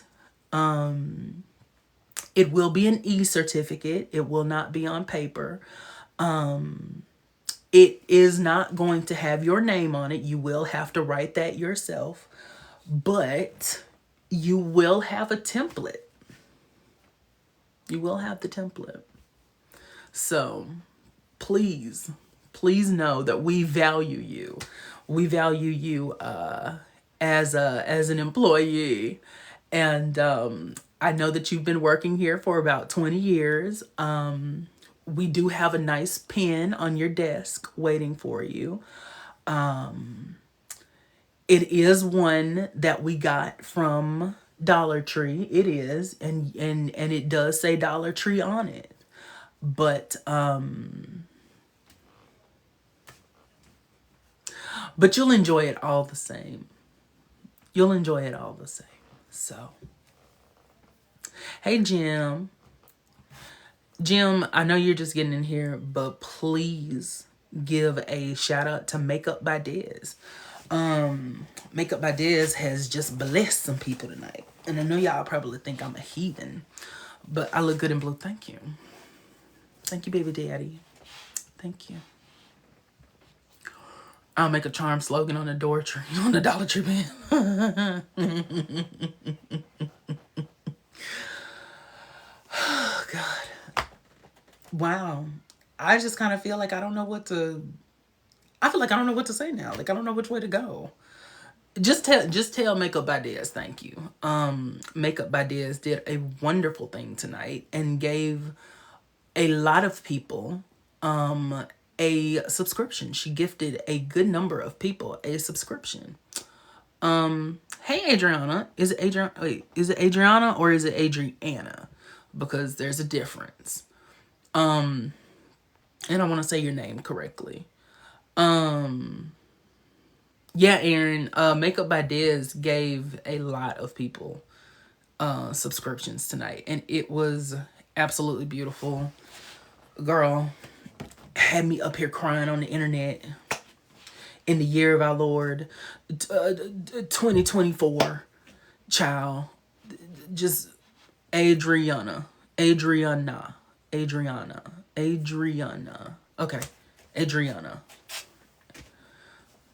Girl, because I was going to say you, or Audrey. Is it Adria? Oh, Lord. Y'all, I'm not smart. I was the one that was left behind. Sweet Potato say goodnight, y'all. Could you say Aviva before? Hello, Aviva. Hello, Aviva. When that woman said that, I said, okay, you don't even care. You don't even care no more. Like, please. Like, please. I just hate saying people's names like wrong. Like Jim said, names can be hard. I hate saying people's names wrong. I hate it.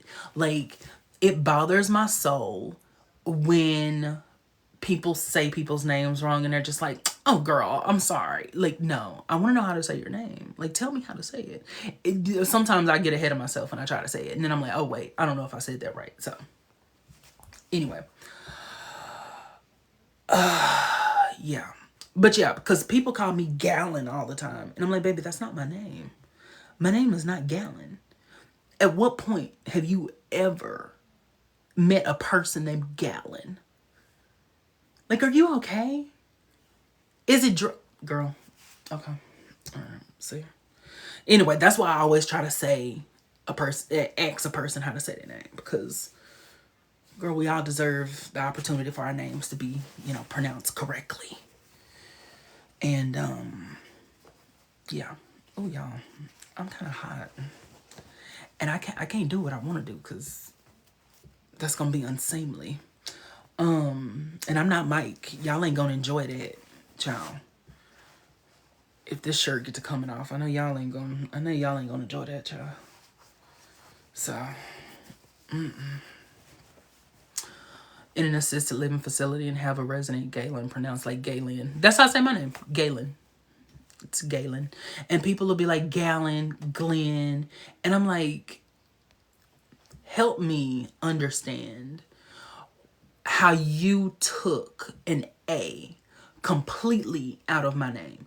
Like, I need you to walk me through how you saw an entire A between G and L, and you decided to say Glenn. Okay. Okay, baby. Okay. Because it's given I don't care. It's given I'm going to say whatever I want to say and then whatever happens. Like, it's given that. Sammy said I have a language disorder and it happens all the time. Oh, that's interesting. That's very interesting. I don't know anything about that. No, I'm not saying like you're a case study. I'm not saying it like that. I'm just saying like I didn't know. I've never heard of that before. So it's very interesting to me to learn more about what that means. If you want to share, like, I'm not asking you to give us a lesson right now. Isabi said, just pronounce it the way kindergartners would. And then Jim said, I'd be like, call me G. Yeah. Like, when people ask me like what my nickname is, I never people have always called me G since I was young. Like, since I was young, people have called me G. They have straight up just called me G. It has never occurred to me. It didn't occur to me until I was an adult. I was a full-blown adult before somebody said, oh, G must be your nickname. And I was like, yeah, I guess it is. Hey, Jonathan, I was like, I guess I do have a nickname. Like, it blew my mind. I'm telling you, it actually blew my mind. I was like, oh, people call me G. And so that's part of where they call me Mr. G comes from, because people call me G. And so I wanted to feel important. And so I was like, yeah, they call me Mr. G. And also it comes from The Lion King. That part where Pumbaa is like, they call me Mr. Pig. That's where the other part of it comes from. They call me Mr. Pig. They call me Mr. G. Whichever one. It's interchangeable at this point. It's interchangeable. Hey, Carolyn. Carolyn, you missed Makeup by Dez doing some amazing things earlier. She sent out a bunch of subscriptions to people, and it was really one of the most beautiful things like that just I've ever seen. My name is Fallon, but it's pronounced Fallon. People say Phelan. Yeah, Okay, so when I see the name Fallon, I instantly think of whichever soap opera that was, and there was a character on there named Fallon. So that's where I get that from. Is like when I see that, it automatically takes me Dynasty. Yeah. Like that's what I instantly think of is Fallon. Oh yeah, and Jimmy Fallon. I forgot about him. Cause it makes me think of Fallon, whatever her name was, child. Emma Samms. Yes. What's her name on General Hospital? What was her character's name? Emma Samms played, oh God, cause she's Ethan's mama. Holly. Holly. Holly. I completely forgot that character's name. Yeah. And they call him Santa Claus. Annabelle said that she's almost done, or they're almost done with season 4. Ooh, I want to hear what you think of it. So, yeah. Jim said, is there any topic for tonight, or are we just chilling? So we've been talking about season 1. There's a new Jordan? Haven't there been like 4? Anyway, child, don't make me mad tonight. So yeah, hey, okay, see, y'all finna, okay, now y'all finna gaslight me. Devin, oh my God. See, I don't, you know when you don't say somebody's name regularly, and then you forget how to say it? And then they're gonna talk about me because they know that I forgot how to say it. So, okay, here's what we're gonna do. We're just gonna pretend like we didn't say it. We're just gonna say, hey, friend. And then we're just gonna go back to square one, okay? Okay, all right. Hey, friend. The influencer. Hey, friend.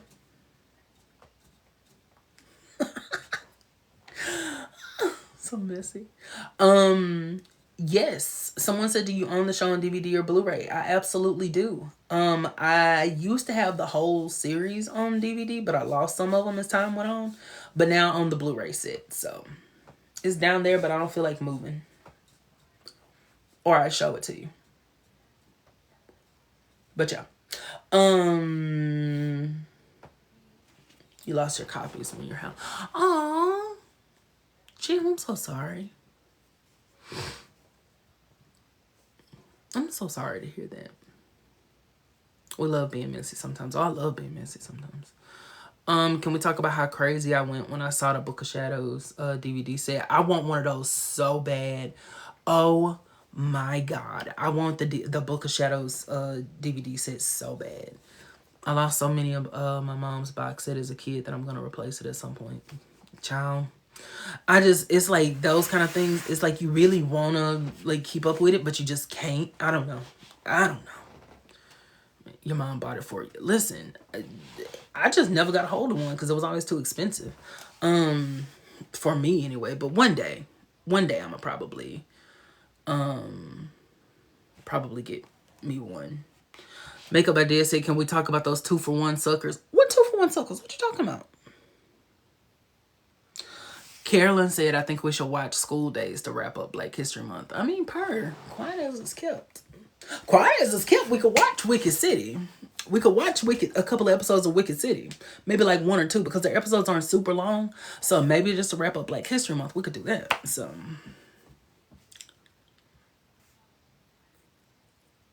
Wicked City is a show about black witches in Atlanta.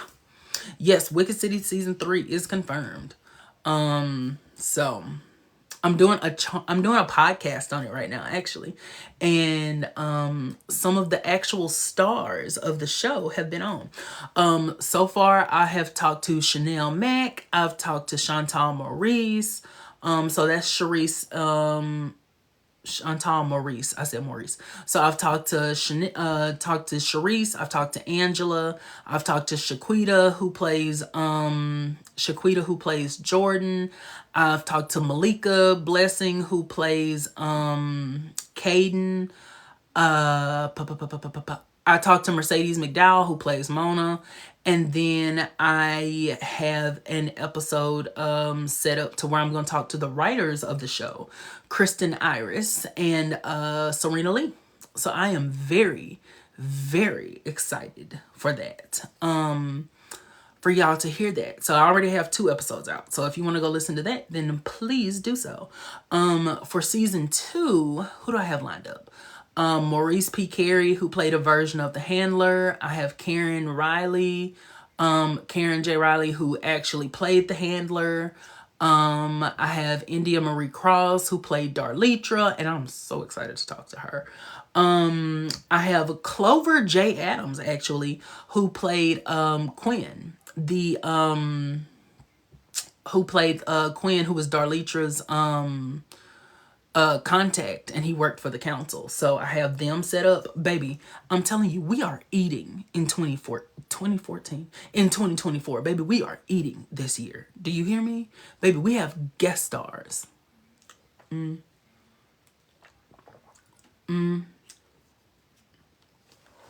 then me and my friends, we have a Charmed podcast. And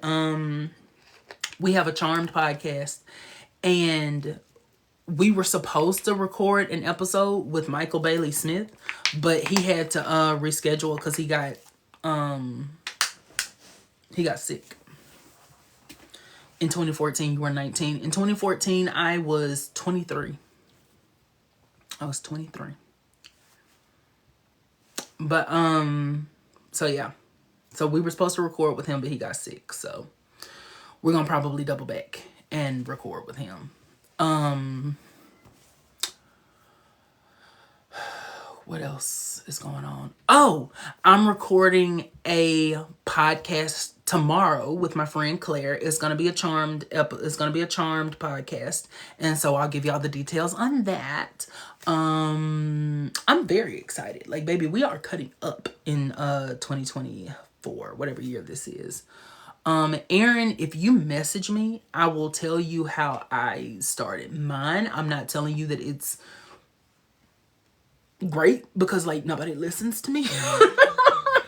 Nobody listens to me yet. Let me go back and say that. Nobody listens to me yet. Part of it, though, is that I don't know how to, like, market myself. So that's a lot of the problem. Hey, Bree. Okay, Bree, let me tell you something. I think I'm going to Texas next week. And I think that I'm going to be out there and I'm going to just visit just to see. So, Bree, girl, you got to, you know, we're going to have to hang out. Because I'm going to be around Dallas. So, we're going to have to link up. I'm just telling you, we're going to have to link up if you want to, you know.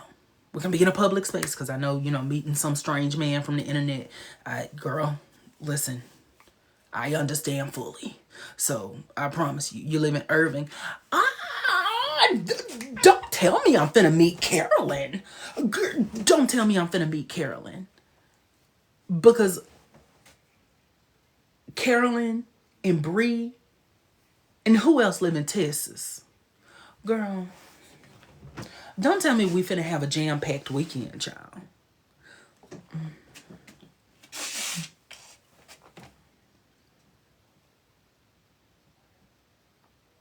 You heard me say Texas, because you know that I'm country. You know that. You know I'm country. And you know I be saying Texas sometimes. Shut up. I meet a strange man before I spend the night at his house the first time I met him. What you mean? Girl, you did what? I need to know more. Baby, me and Miss Carolyn. Baby, Miss Carolyn is finna pray over me. Miss Carolyn is finna give me a word. Miss Carolyn is finna, I'm finna stop being a heathen. Girl. Let me know if you make your way up to Massachusetts. I can't even say Massachusetts. Okay. I'm not gonna say Massa. Massachusetts. Girl, I don't know how to say it. And it makes me mad. It makes me angry. It makes me upset. Daddy, they're gonna take Adam. Oop, you stepped there where it's called per. Massachusetts. I feel like that's really extra. Leia, don't start with me. Leia, don't start with me. Fallon said, I met a guy online. I spent the night at his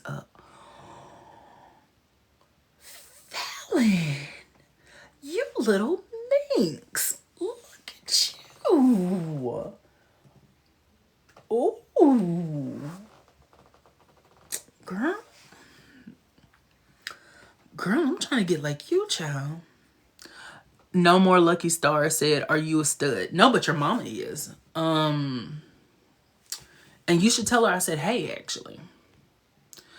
And No More Lucky Stars bio says, help me get to 1K. No, we will not help you get to 1K. And in fact, I'm going to... Shut up, y'all. Don't say that. No, we're not going to help you get to 1K. So. Anyway, oh,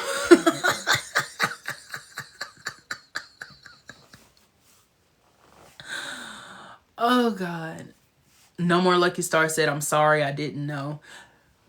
You know, I would accept that apology, except I feel like it's a very strange thing to come in and say, are you a stud?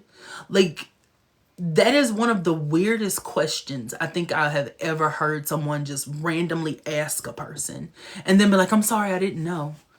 If I was, that wouldn't be your business because I don't know you. So I'm just hoping that you do better going forward and that you don't go into other people's lives asking them similar questions. Even if you're a troll, I hope you stop stuff like that. So I just really want to say that. So yeah. Girl, what was I gonna say? So Makeup by Dez. So let me tell you about what Makeup by Dez said that she wants to be on my podcast. Here's the thing. I've been thinking,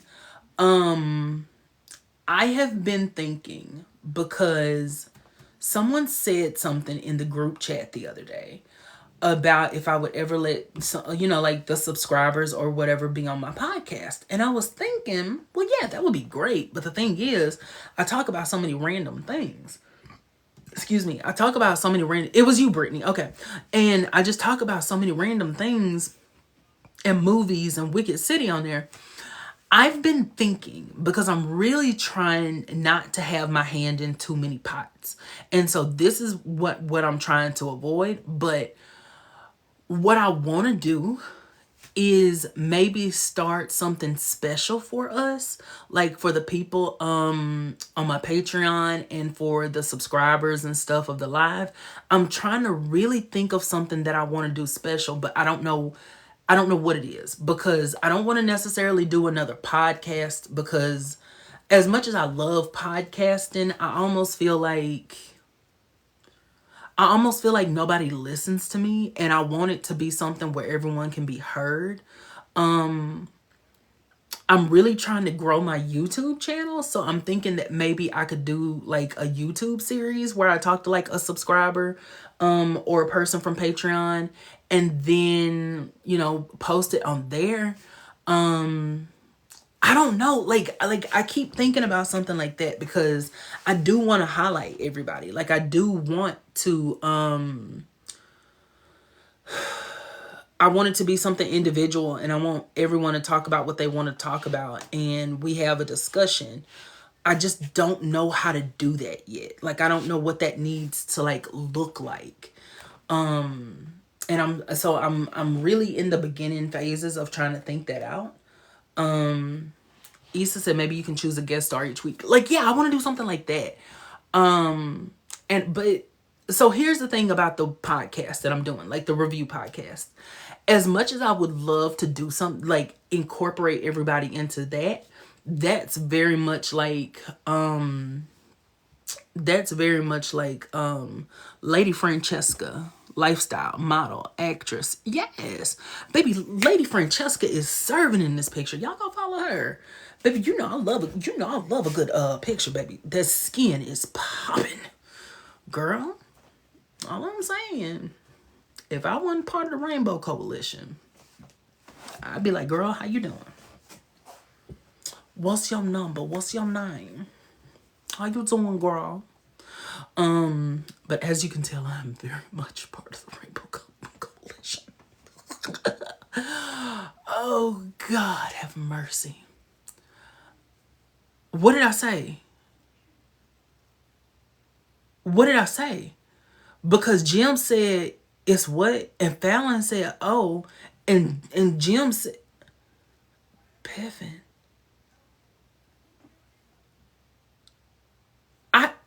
I think I said popping.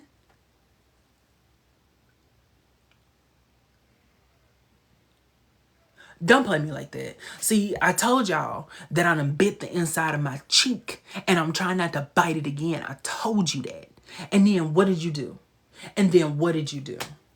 You did just what I told you not to do. And you came in here and you got in front of everybody and you embarrassed me. You embarrassed me. And now life will never be the same. You have broken our trust. And we can never get it back. Never. And you did this to us. You. She had nothing to do with this change. It was you. It was you always thinking of you. You always thinking of you. Always thinking of you.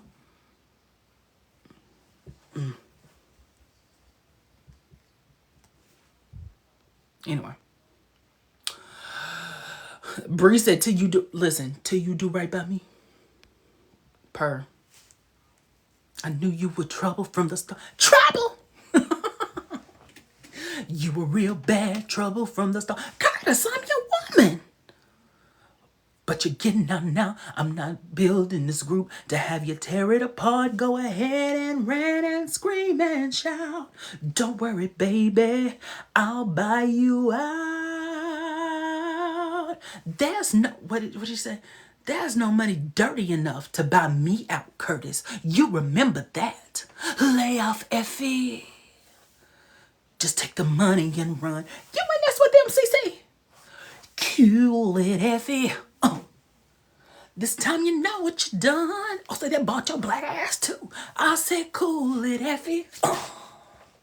This time you've gone too far. Oh, I can go further. I can go further. I don't want to stay around this. I'm just breaking into this business. This is between all of you. This is none of my affair. Yeah, well, it's between you two now, little sister. This no job is, that was a little low. This no job is as much your sin. Look at me. Look at me. How much did you get? How much did you put out to get in? Now you watch your mouth, Miss Effie White. Cause I don't take that talk from no second-rate diva who can't sustain. I'm not feeling well. I got poor. Effie, we all got poor. Oh, for 7 years I've sung with you. I was your sister. You were our trouble. And now you're telling me it's all over. And now we're telling you it's all over. And now I'm telling you I'm not going. It's all over. I'm not going. It's all over. Okay. I got that out of my system. Jesus. Okay. I am so sorry. Oh my God. Oh Lord. Okay.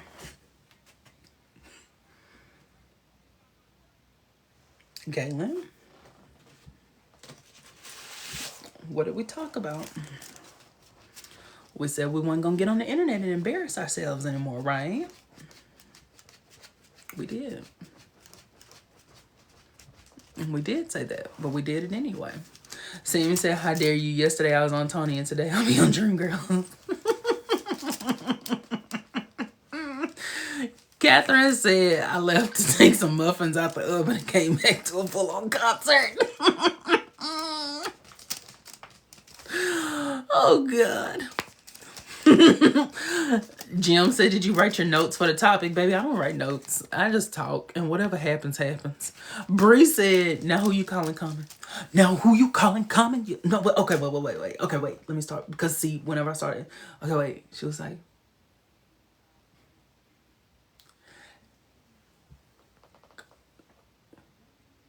oh, God.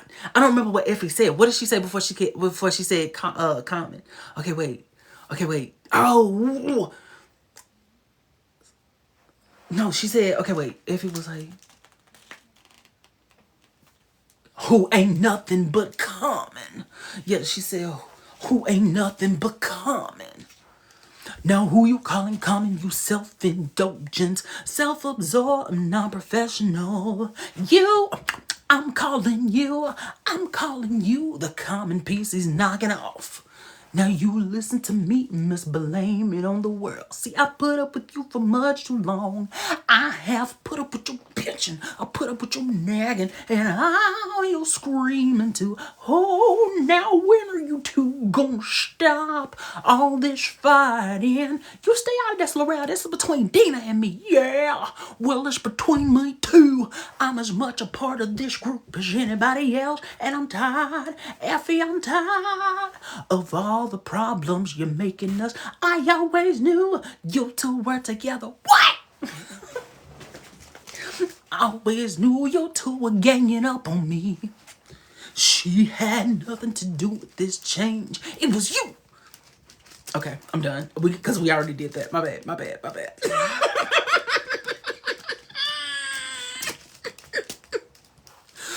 L'Oreal is so funny to me because I forget, like, when I learned she was an actress, I was a theater actress. I was like, oh, that's why she does all of that. Because, like, when she was singing L'Oreal Loves Jimmy, and she was like, L'Oreal loves Jimmy. L'Oreal loves Jimmy. L'Oreal loves Jimmy is true. But L'Oreal and Jimmy are through. I ain't never done it that good. Oh my God. We ate that up.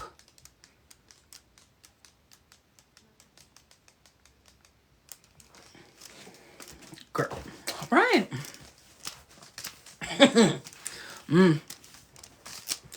American Idol 2024.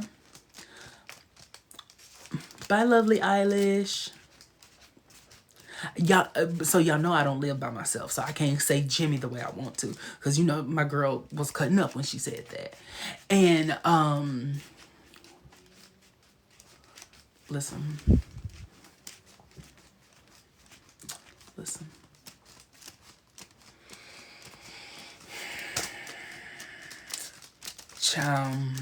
The fact that but I've got the voice, Curtis. I've got the voice. You can't put me in back. You just can't. You'll be back here with me, and we can do some oohs and ahs. I don't do oohs and ahs. Wait, that ain't when she said that, I don't think. I don't think that's when she said that. I think she said it earlier. Girl, I don't know. It might have been. Whatever. I don't know. Effie was a lot, but Effie was also treated wrong. So, girl, it's hard to. Have you asked the child's father for help? Magic ain't got no father. I think I would be a backup singer. I don't know why, but I feel like I would be a backup singer. Like, as soon as, like, Dina hit that, every man has his own special dream, I would just be like L'Oreal.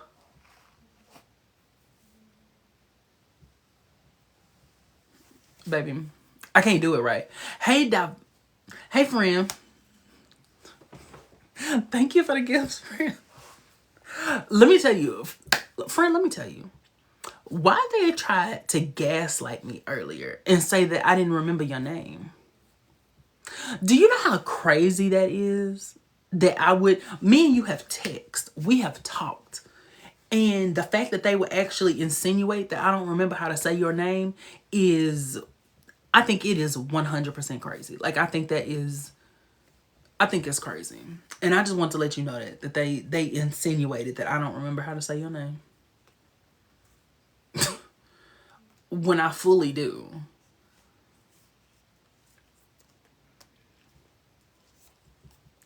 When clearly I do, because we're friends. Oh, now they all quiet. Ain't nobody got nothing to say. I'm still stuck on being brought up publicly. What you mean? What does that mean? What you mean brought up publicly?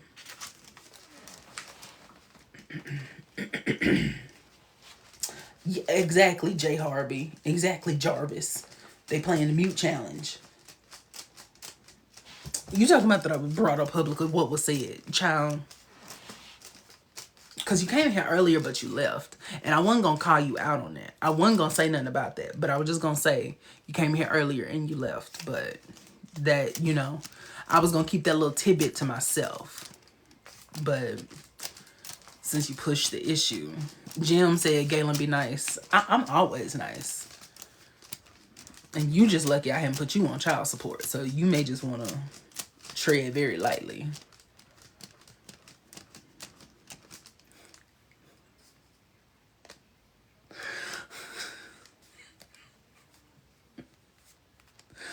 I ain't even gonna hold you. I was watching someone do hair, and I'm in hair school. That's true. Okay, yeah. So I'm gonna give you a pass. I'm gonna give you a pass. Okay. Yeah, my friend is in hair school. We need to support him. Please go support him. Just go follow him. I kept accidentally sliding out. I've never heard that before. But you see where I ended up. That's true. Because you know where home is. You know where home is, so.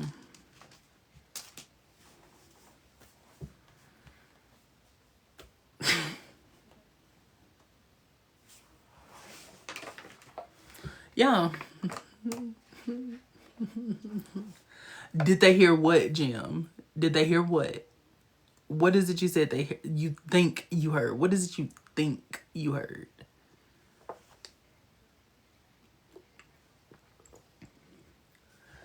Jim.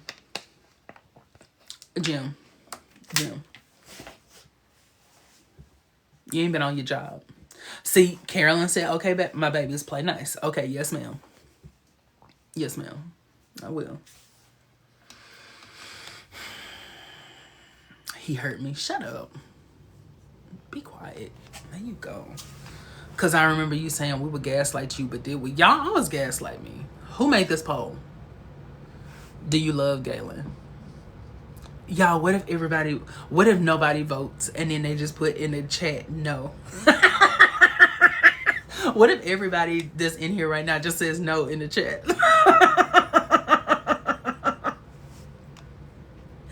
What y'all talking about? What are we talking about? Because y'all do gaslight me every day. Where's the poll? See, there you go. What did I do friend? Okay, Caitlin. You can't keep doing that. Just say friend, okay? Just play it cool. Just play it real cool. Okay? Alright. Okay.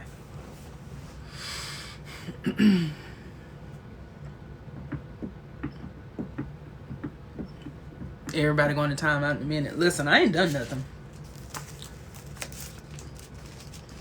I know my friend's name. Mickey, you so fine, you blow my mind. Hey, Mickey, hey, Mickey, Mickey, you're so fine, you blow my mind. Hey, Mickey, hey, Mickey,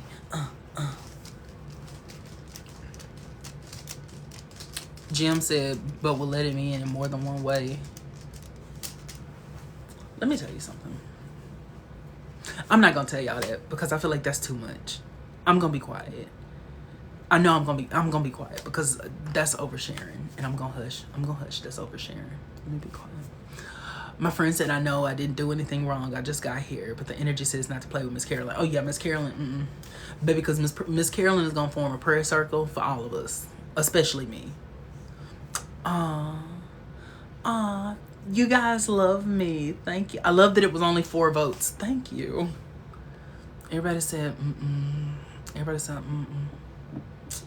I'm not, Like, awesome. Oh, wow. Like, totally freaked me out. Ah! Come on, bring it on. Come on, bring it on. I love it. I love it. I love it. I love little random things like that. Yes. Now, sometimes I don't be catching it, but I caught that one. And he think I didn't hear that slide comment. Jim, I'm trying not to say what I want to on here because I'm trying not to make people feel uncomfortable, and I'm just gonna hush. Round off backhand spring. Oh my God, yes. Yes. Baby, Carolyn said I got blessed oil out and ready. I'm telling you, when I meet her next week, because I am gonna meet Miss Carolyn next week. I am. I'm gonna meet Miss Carolyn. I'm gonna meet Bree, and I know Miss Carolyn is gonna pray over me. I know it. Booyah, roll call.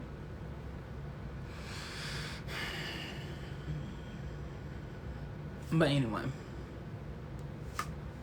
y'all, I'm about half sleeping. What time is it? Girl, it's 9:48. It's only 9:48. Why I thought it was like 11:30. Like, awesome. Like, totally. I'm having a retreat this summer in Long Island. Will you come and make it an East Coast meetup?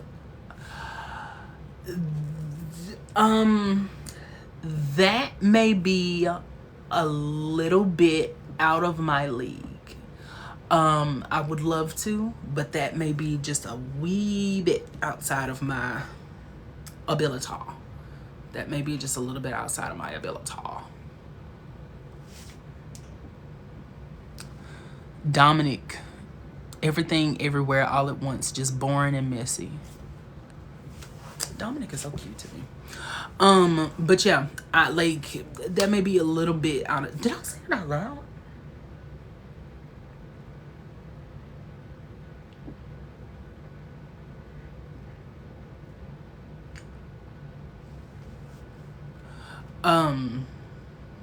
But yeah, so I'm so sorry. I didn't mean to say that out loud. That was supposed to be like in my head thought bubble situation happening there. I transferred from Los Angeles. This school has no gymnastics team. This is a last resort. But yeah. Girl, I saw Roshonda and I thought I said, not Roshonda, Jesus. But anyway, I need to get to Mississippi to meet my friend who is in the chat. But yeah, I need to get to Mississippi. I got a lot of places I need to be. Mississippi, Texas. And I said Texas on purpose that time. We got a lot of stuff we got a lot of stuff we gotta plan, but y'all ain't fooling with me like that. I hate when people say that. I hate when people are like, yeah, but you ain't fooling with me like that. Like, shut up. You sound stupid. You sound dumb. New Mexico is a little close to Texas. Yeah, that's true. But girl, I'm just telling you, going too far, I don't know. So, any thoughts on the panel with Rose Holly? Oh, child. But yeah, so this ain't Texas. Oh, wait, can I sing that? Ain't no hold on. Okay.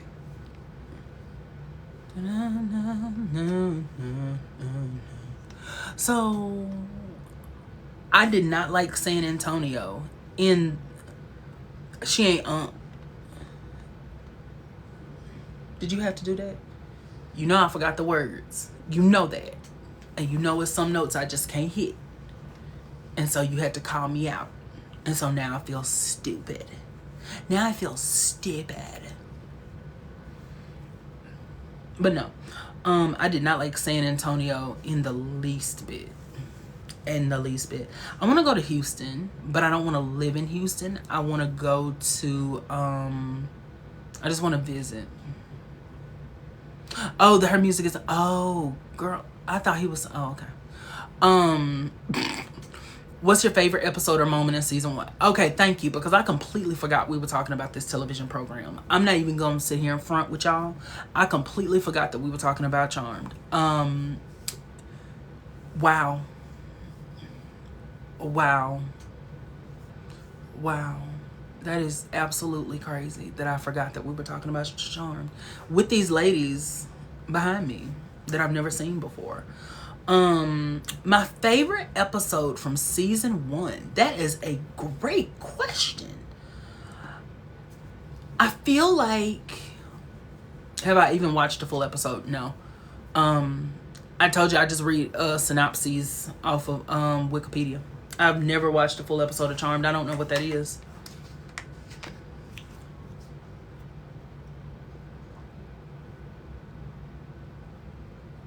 I have no idea what that is. I know this is star, moon, and eclipse of butterfly. I know that. Yeah, I've only heard whispers and rumors. I've heard about it in fairy tales and stories, but I've never actually like seen it. Right, like Bree said, we just read reviews and voice our opinion. Exactly. Exactly. Baby. I've never watched a full episode of anything in my life. I just read about it and then I form an entire personality around it. I've never watched Naruto before. I just read I read like a page of the manga and then was like, I think I'm gonna make this my personality. Hi Max. Will Charmed ones forever. Oh, okay. This ain't Texas. Anyway. Sorry, yeah. I saw a commercial for it years ago. Season 1. Oh, okay, yeah. Okay. A fantasy show about jewelry. See, I thought that Charmed was like about, charm bracelets, jewelry. Gotcha. Bree said I love anime, but I haven't watched Naruto. You know what, Bree?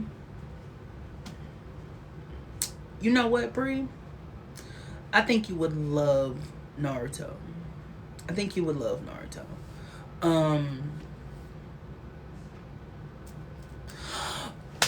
So my favorite episode, if you don't tell me your favorite episode, no. Now I'm not gonna do it. You don't tell me what to do.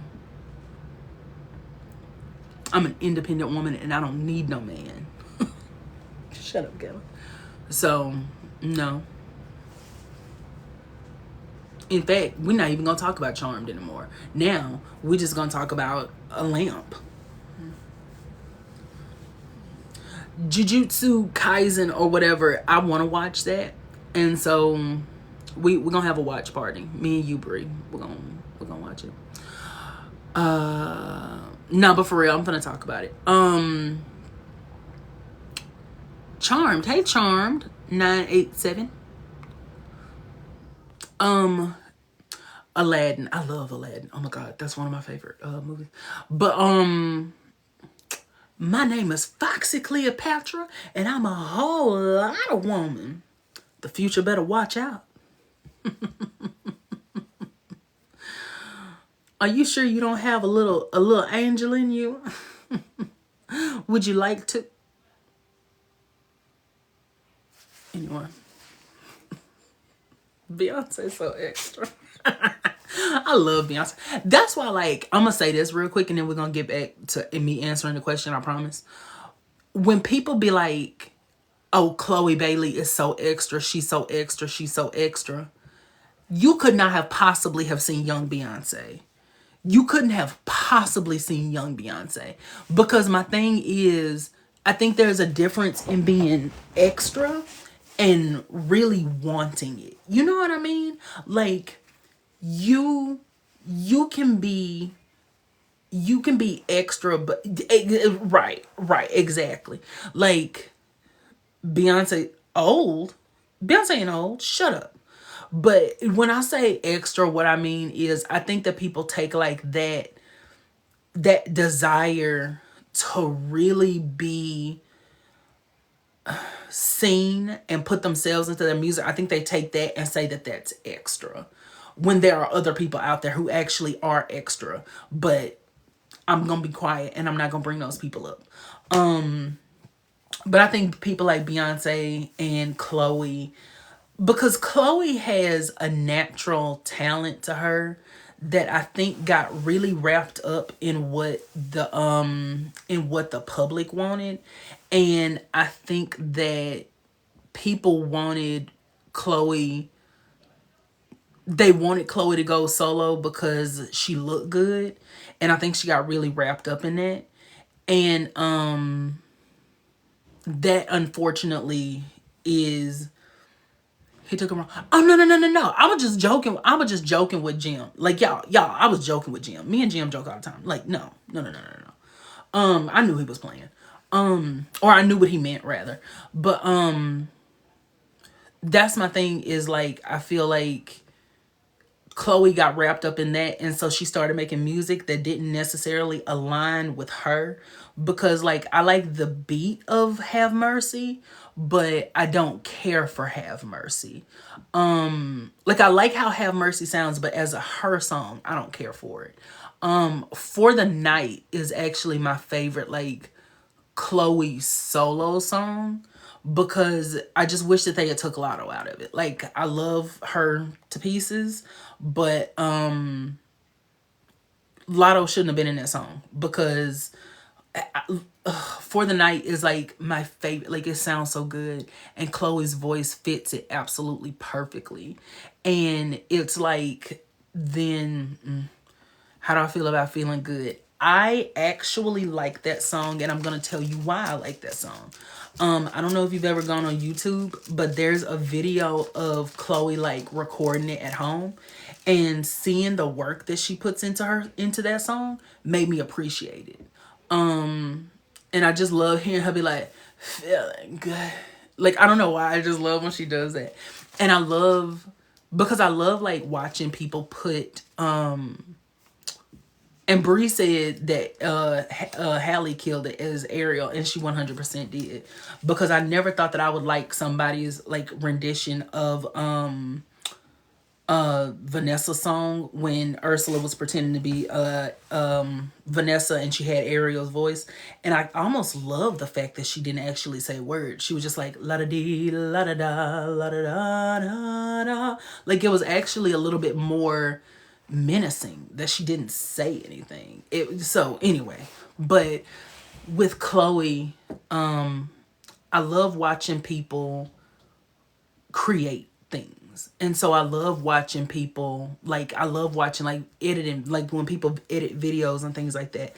I love watching them edit because I love the time it takes, and I love the energy they put into it, and how they choose certain clips and how they choose certain things. I love that. And I'm trying to get to that point because editing is very tedious. It is a very tedious process. And as much as I love it, I'll be like, girl, all right. Like editing videos and stuff. But that's because I'm a perfectionist and I'm really hard on myself, and I feel like I'm not gonna do it right. So I procrastinate and procrastinate and procrastinate and procrastinate. But that's neither here nor is it there. But I love people, like I love listening to singers. I love listening to singers like behind the scenes. I love Ariana Grande. I love Beyonce. I love Chloe. I love watching people like that use their God-given talent, and then the way that they make a song sound. I love people who have like an ear for music, and I love watching them like listen to something and be like, no, I don't like that. Because what I've always been is a person, like, even if I don't like something, I just leave it like it is, because like I ain't trying to mess up, go and whatever with it too much, but I love watching people, and it's really helped me, because I love watching people make mistakes, or no, not make mistakes. I love watching people not like something and then go back and do it again, because that gives me that motivation to like, okay, I didn't get what I wanted, and so now I'm going to go back and I'm going to get what I wanted. So I just wanted to say that. I just wanted to say that real quick. But yeah. La-da-dee, la-da-da, la-da-da-da-da. And when I was little, I used to love musicals, because I love music, but more so than loving music, I love the way voices sound when people speak. I love the way voices sound when people sing. And that's why, like, you'll hear me randomly sing. It's not so much about like, oh, I sound good. I just love the way things sound.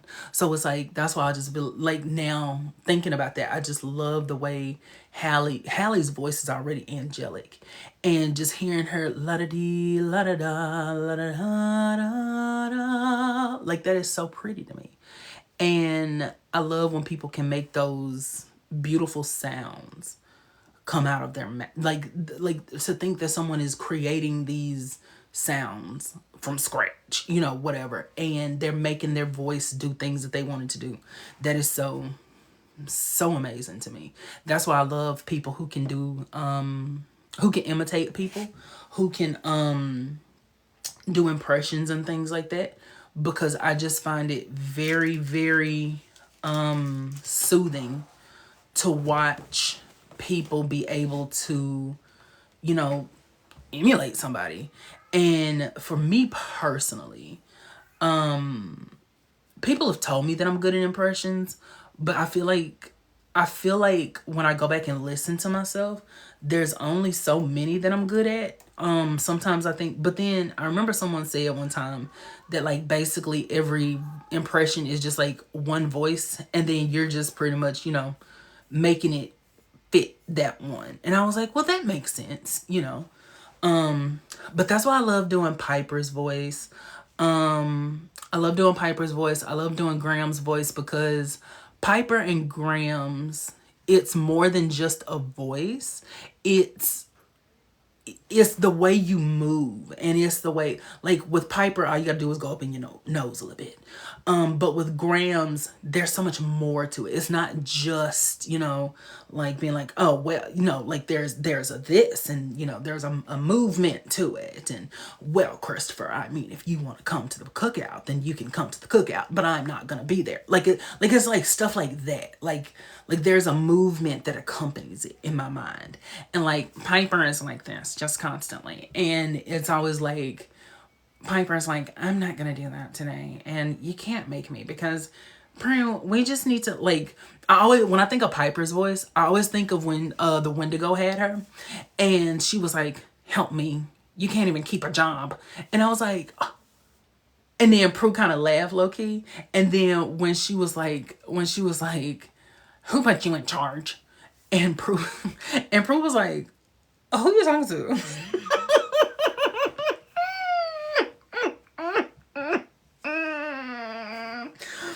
It was so funny to me, man. It was so funny. And then when she was like, screw you, bitch. I was so tickled. I love Holly Marie Combs to death. I hated when she would say Leo's name sometimes, because she would be like, Leo. But it would be different. It would be like, Leo. Or it'd be like, Leo. It would be something like that. It would be like Leo. Like, it was never just Leo. It was like Leo. Like she would drag it a little bit. Leo. Like it would be something like that. Like there was always like a something to it. Like the E always took forever when she would say it. And I would just be like, girl, please just say Leo. For the love of God, just say Leo. And she'd be like, Leo, Wyatt Matthew Hallowell. And I'm like, what are we doing? Like, I was like, what are we doing? What is Hallowell? Like when she would get mad sometimes, it would make it. I just be like, girl, please. Phoebe. Sometimes she would say Phoebe. She wouldn't say Phoebe. Like she would say it in parts. Like she was saying Phoebe. Or every now and again she would say Femi. She would say Femi. And then it's kind of like, there was one time, so it's kind of like on Buffy, right? There was one time, and I can't remember when it was. That's the thing that makes me mad, is I can't remember when it was. But there was one time where Dawn was like, Muffy. And I was like, Muffy? Who is Muffy? I was like, did you mean Buffy? I was like, baby, her name is Buffy, not Muffy. But anyway.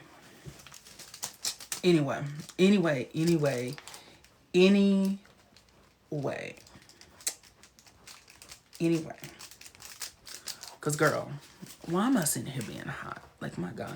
But then Leo sometimes will say pupper. He would say pupper. He wouldn't say Piper. Like if he was like running or something, he'd be like pupper.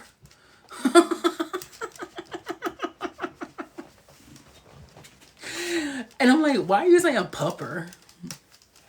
No, favorite episode. Yeah. Okay. My favorite episode from season 1.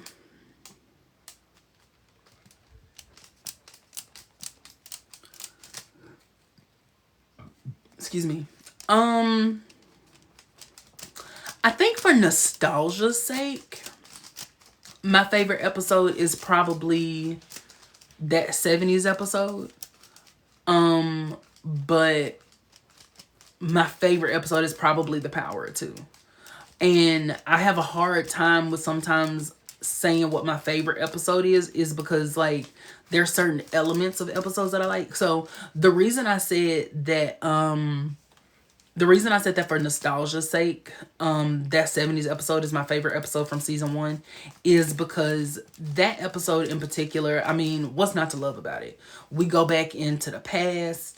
We get a chance to meet, like talk to Grams, meet Grams. We get a chance to meet Patty. We get a chance to see them, interact with them. Like there's so much that happens in that episode, and there's so much like stuff that we can still quote to this day. There's stuff we can still bring up. There's stuff, like that episode is just, I mean, I think it was a really good episode. I think it was kind of stupid when you go back and think about it because Nicholas as a villain is just whatever.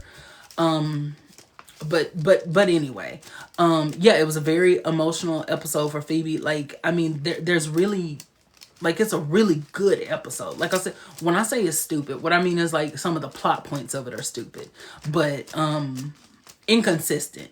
But I do think it's a really good episode overall. So for nostalgia's sake, that. But my favorite episode for story purposes, The Power of Two is my favorite because I think that's the episode where we get a chance to learn more about ghosts. We get a chance to see the bond that Prue has with Andy because he can hear her when she's in the spirit, whatever, in that in between. We get a chance to see Prue and Phoebe bond. I want to say that's the first episode that we see Phoebe actively practicing her power and we see her actively trying to call premonitions. So there's so much about that episode that I think helps to continue the trend of like making them into real characters and making them into people. Hey, Jay Bryce. Y'all, Jay Bryce. I love Jay Bryce. I don't know if y'all follow Jay Bryce, but if you don't, please do so. Jay Bryce is so sweet and has been here like, is one of my OG people, one of the OG Coven members. And if you haven't followed Jay Bryce, I implore you to do so right now. Like at this very moment. Like if you don't do it right now, I'm gonna like come to your house and we're gonna fight probably. Junior Fernandez. I feel like we got a lot of cute people coming in here tonight. Jay Bryce said, I don't post anything. Baby, it's not about you posting anything. I'm just telling them to follow you because I told them to. So you accept that. You accept it for what it is. And then Jay Bryce said, only here to tag friends. And I'm telling him we're going to follow him. I don't care. Because it's not about what you want. It's about what I want. Y'all, that dude Cam is here. Okay. Y'all, okay. Be cool. Be cool. Be cool. Be cool. Be cool. Did you say look who joined? Jim, you are a jerk. Jim. Anyway. And see, now you done made things awkward. We might as well just go ahead and hang it up and just go. Just leave. We should just leave now. Like, ain't even no point in staying now. Let's just go. Hey, Cam. Hey, Camberly. Bree said I'm terrible. Shut up. But yeah, so that's why The Power of Two is my favorite episode. But then I feel like really, if I go back and think about it, if that's my criteria, then Deja Vu All Over Again actually could be my favorite episode as well. Because let me tell you something. As much as the whole Tempest thing kind of gets like on my nerves a little bit, you do not understand how much that episode made me love Phoebe's power. Like, the fact that Phoebe could see through that time loop and know something was going on. Like, it's little things like that that I just absolutely love about her power. And that episode is one of my favorites, one of my favorite displays of it. Because even though it's not some huge, part of it, it's still there. And, I absolutely love it. Like, I 100% love it. So there's that. And thank you to everyone who's followed me tonight. If you're not in here anymore, then thank you. Not me saying thank you because you're not in here anymore. You know what I'm saying, girl. But yeah, so I still think I'm gonna go with The Power of Two. Just because I feel like that was like the climax of Phoebe and Prue's like issues. Like, I feel like that was like that was it. Like, we were at a boiling point. Like, thank you so much for that. I appreciate that. I think they were at a boiling point, and that's when it just finally, like, we had to boom. So that's why that one is my favorite one. Catherine said, who had the best character development?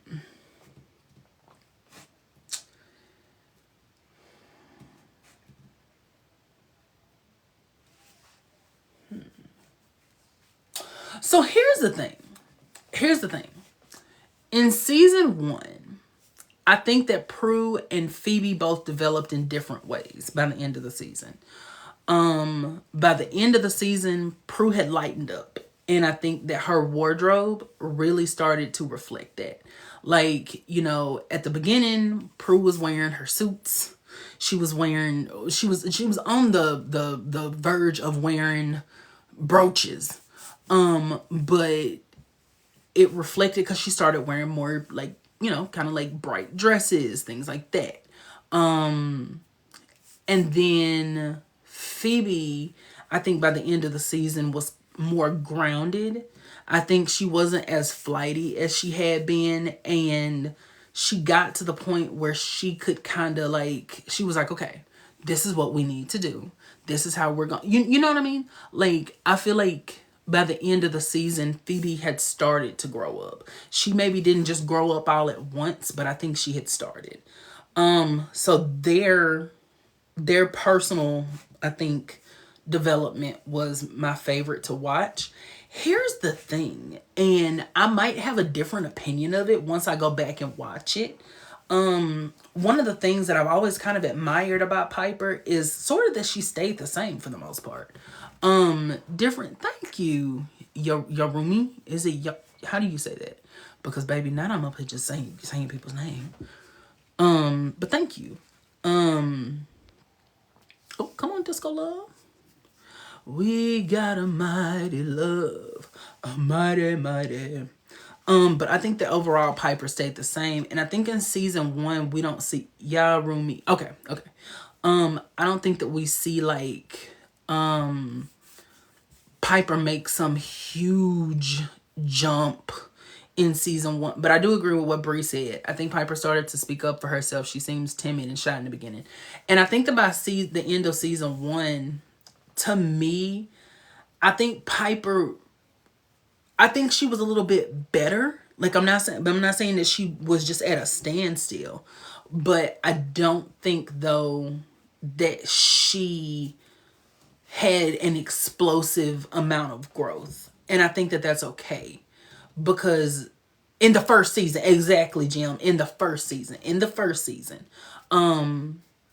And I think that's okay because we really needed for for Prue and Phoebe to kind of get their stuff out of the way first, so that then we could kind of explore Piper a little bit more. And then we could kind of, hey Crystal, then we could kind of get into her a little bit more, because the stuff that Prue and Phoebe had going on was kind of like, it was kind of at the like center of the show. And they're really the power of 3. Paprika said, I thought you meant the overall. Well, here's the thing. I know people like to say Piper grew. I still think Piper stayed the same. Like I still think Piper stayed the same general person. There were just things about her that changed. Like, if that makes any sense. Like, am I saying that she didn't? I'm just saying I think that Piper was still Piper. Just the way she went about things changed. So, excuse me. Anyway, baby, Catherine said, but her witch ear said something. Baby, Piper ain't want to be no more. Jim. Jim, hush. Hush. Be quiet. Be quiet, man. Shush. Shush. But yeah. So, I don't think this season 1 was necessarily like, oh my God, look at how different Piper is by the end of it, and she whatever. Because I think, and that's what we're going to talk about tomorrow with season 2, is I think a lot of where all of them really started to change and grow as people really happened in the second season. And that's why I said that I feel like season 1 is so important. 25K? Y'all got the likes up to 25K? Oh my God. Thank you. Girl, why did I just so happen to look up and see that? Look at y'all hussies cutting up. Thank you. Thank you. Thank you. What is the live schedule for this series? So the plan is to go live every night for the next like we have 7 more nights after this, and do a live every night at 7:30. So that's the plan, is to do a live every night at 7:30. If something comes up, then I may not, I'll let everybody know and be like, hey, we're not doing it. But right now the plan is to do a season a night. So,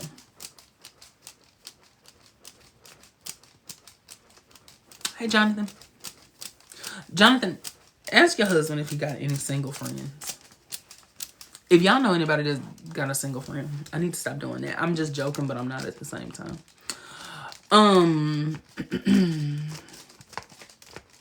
Making what canon? What you making canon?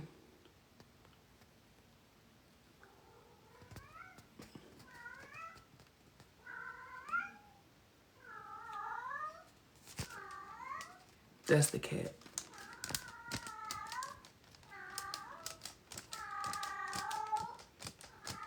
Hera.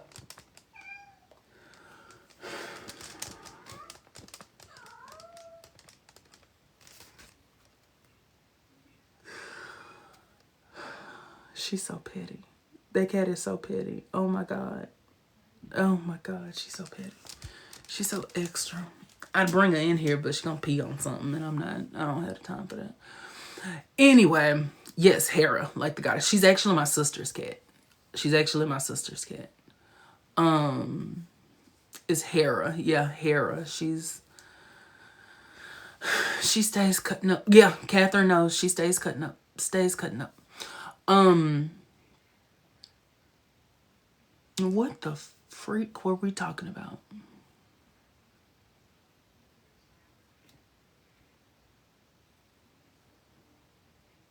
From Greek mythology, yes. Yeah. So Piper stayed the same, and I actually really like that for her. I like the fact that she wasn't too whatever, like, because the thing is, there are going to be some people in life that are not going to change. Like, there are some people, or it's going to take a long time for them to change, or it's going to take an event for them. Like, that's very natural. Like, that eventually somebody is going to whatever. So, okay, yeah. Brendan, because first and foremost, y'all not finna keep playing me like I forgot to talk about Brendan, because I remembered. Jonathan said, do you watch Charmed in order, or do you watch an episode you're feeling that day? I just watch an episode. I used to watch it in order because of OCD, but now I just kind of watch it like, if I feel like watching Power of Three Blondes, I'll watch it. If I feel like watching Cheaper by the Coven, I'll watch it. Every blue moon I'll get in the opera, and I'm not talking about once in a blue moon, but every now and again I get an itch for some reason to watch Witches in Tights, and I don't know why. What you gonna get us from the store, Jim? So yeah. But with that being said, don't go anywhere. And that's why we finna end it in 2 minutes.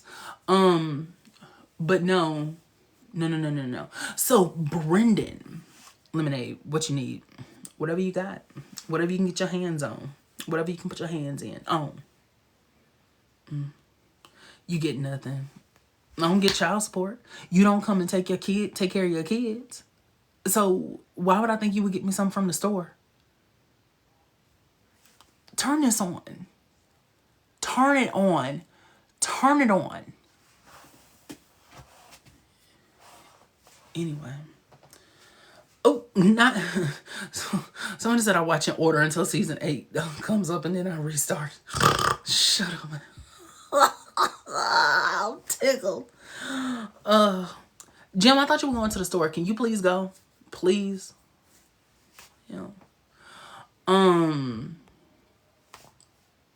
Anyway, like I was saying,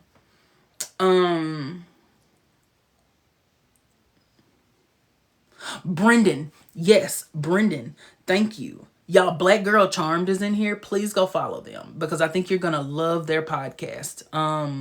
Please go follow Black Girl Charmed, the podcast. Go listen to them. You're going to absolutely love them. If you love talking about Charmed, you're going to love them. Like, I promise you.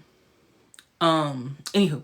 So, Brendan. We're talking about Brendan. Brendan as an individual makes me sick. The character of Brendan. But because he was just too but the Roe Coven, baby. Everything. Baby, the Roe Coven was everything.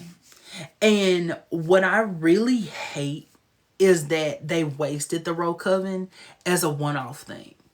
The Roe Coven should have been a recurring villain. The Roe Coven should have been a thorn in the Charmed one's side, because the Roe Coven should have been the only entities that, besides like the Source, that were able to go up against them, and they kind of neutralize each other. They should have been the ones that met each other head on. You know what I mean? Like that to me would have been better than no tea, no shade. Moon Girl said, who would want to keep doing that into old age? I'm not saying into old age. Like, I'm not saying that, they need to just like keep coming back until they're 50. I mean, eventually, of course, they're going to vanquish them, but they shouldn't, like, it should not have been just a one-off, one and done. Like, Prue literally called them the evil charmed ones. That concept is crazy, especially when you think about the fact that we're still learning what the charmed ones means. So if we're still learning what the charmed ones mean, then now you're telling me that we have the evil charmed ones. So it's like the evil version, not the evil charmed ones like in the alternate universe, but someone who's powerful enough to stand up. Like, that is crazy, man. That is absolutely insane. And Diamond said they really wasted some villains in the first couple seasons. They absolutely did. And to me, like the Rogue Coven, I love their powers. I love, like, the one that could project the force field, baby. Give me a force field. It's like between him and Sue Storm, give me a force field. Between him, Sue Storm, Violet from The Incredibles, like, give me a force field any day. Give me a force field. That's what I want my power to be. But they just made them a one and done villain. They just made them these powerful warlocks who were going up against new witches, a one and done villain. And even if you say, like, okay, well, it was the power of three, even if you say, like, it was the power of three up against these two evil beings and then the one brother. I think the thing with that still is Brendan's brothers were very experienced warlocks, like very, very experienced warlocks. And they should have been able to, in my opinion, even though these are the charmed ones, they should have been able to effectively incapacitate at least one of them. Now, am I saying unalive? No. But what I am saying is they should have been able to do something to take the charmed ones down a peg at some point. And that's what I mean when I say, like, we needed them as on a recurring basis. Like, I need them to have been wounded and so they go back and they retreat, and then maybe like later that season or the next season they come back, like very Barbus. Like, they come back and they say, okay, we have this plan now. And that's why, to me, even if you make Brendan a priest, that's fine. For what I would have done, me personally, for Galen, I would have found some kind of way to say that Brendan didn't actually get rid of his warlock powers. They were just bound. And so Brendan's brothers make him commit an evil act. And so when they commit an evil act, it unbinds their powers. You see what I'm saying? So, like, so even though he was a priest, his warlock side was just repressed in my mind in this version. In this version of it. So I would have just had them, kind of be repressed. And then once, his brothers get him and he commits this evil act, I think then you can kind of get into reintroducing them, because he's going to go to Prue for help. He's going to try to find Prue so that she can help him and keep him safe from his brothers. And you can do that temptation thing and have him constantly go back and forth. Now, here's what's interesting about what I'm saying is that what I'm actually sort of describing to an extent, is Cole and Phoebe's storyline. Because, at one point, Cole was begging Phoebe to strip his powers. And so like that's what that's kind of making me think about, is like maybe this could have been a precursor to that. And then I think you could have like some really, I'm going to be honest with you.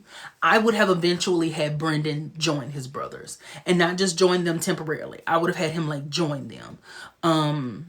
However you want to do that is whatever. We'll come back to that. But I would have had him join them, and you could kind of have that be a precursor to how, you know, Prue handling that situation versus how Phoebe handled Cole. And then like maybe that causes some conflict between them later on. But that's what I mean when I say like they just wasted the opportunity that the Rogue Coven could have brought to the show. Like, I mean, imagine like in season 4 or 5, you know, Paige being like, who's the Rogue Coven? And they're like, you know, Piper and Phoebe kind of get on alert because they're like, what do you mean? Like, where did you hear the Rogue Coven name? And then like, you know, Paige is like, oh, they've been sending me messages, or they've been trying to, you know, whatever. What are y'all talking about? You're taking everything too far. All I said was a triad could have been a... What are y'all talking about?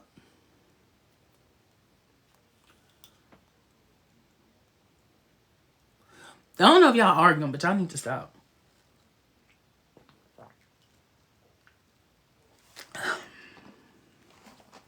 Jonathan said, what's your least favorite episode? Mine is the dream one in season 1.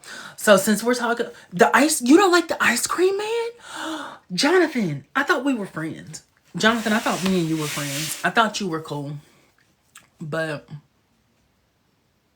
if you don't like the ice cream man, at least the demon kids, because the demon kids were cutting up. I mean, they threw Phoebe, like they was tearing the charmed ones up. Baby, when I tell you they was tearing the charmed ones up. Anyway, let me hush. Since we're talking about season 1, I guess I'll just stay in season 1. My least favorite episode in season 1.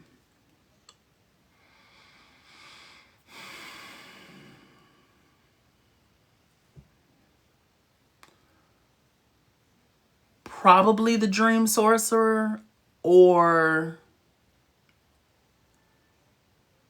I know there's going to be one, and it is right off the top of my head. I did not like the Wendigo episode. The Wendigo episode was funny in some respects, but I didn't care for it. It's not one. Y'all, I'm actually having to pull up the thing. I'm actually finna go to Wikipedia. Yeah, I'm actually having to do that.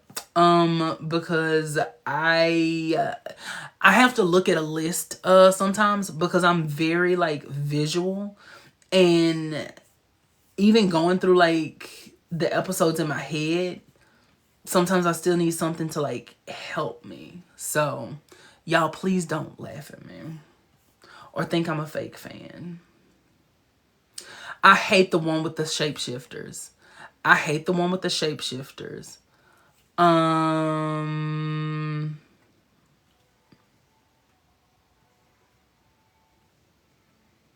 don't like Feats of Clay, but I love Clay. I love Clay.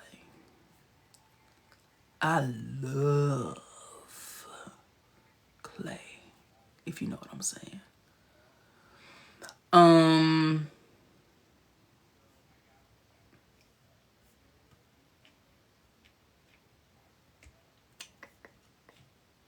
Yeah. Yeah. I'm gonna go with the with Thank You for Not Morphing. I'm gonna go with Thank You for Not Morphing, I think. And the Dream Sorcerer. It's between those two.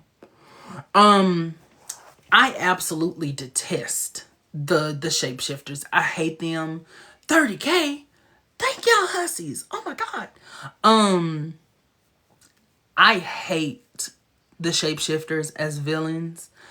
I think they were useless. I think that they were... There was only one of them that was competent. The key finger makes me so sick.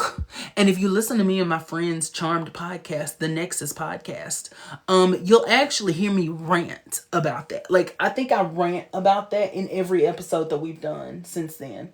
Because I hate that Keyfinger so bad.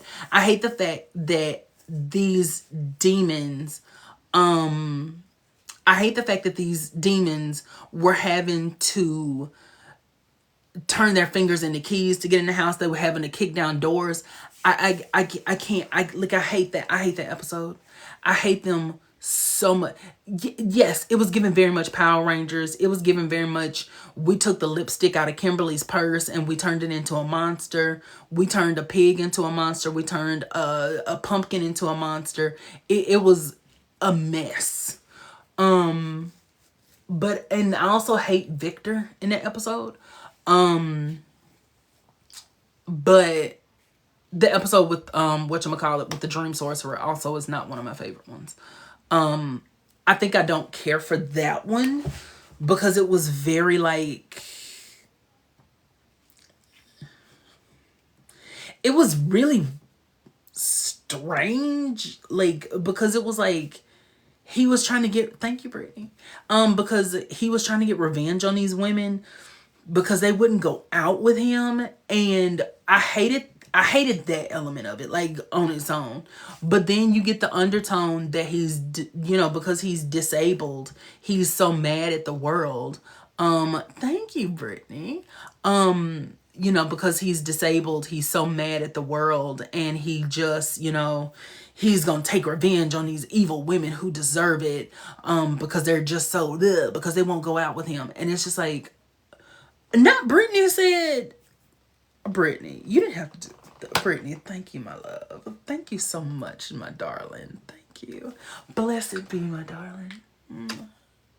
I love you. I love you, Brittany. You're so sweet. Thank you. Baby, not you spending money on me. But that's why I can't with that episode. It's just like,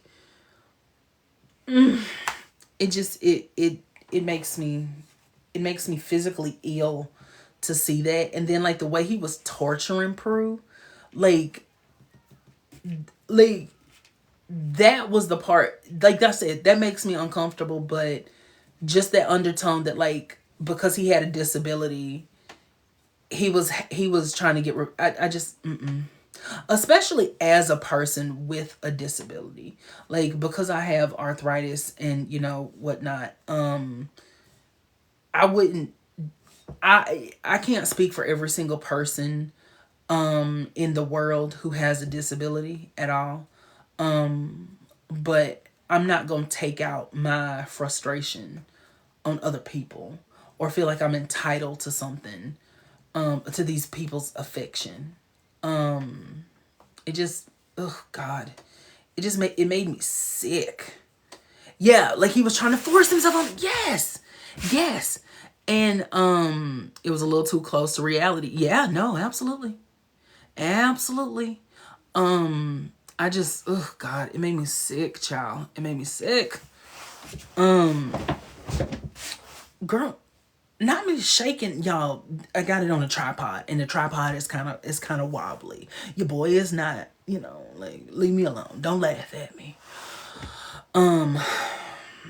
But that's why, like, I try not to, like, I be joking with people sometimes, and I feel like I need to stop that and I need to really kind of stop sharing, like, my desire to, like, have a partner, because I feel like it comes off a little thirsty at times.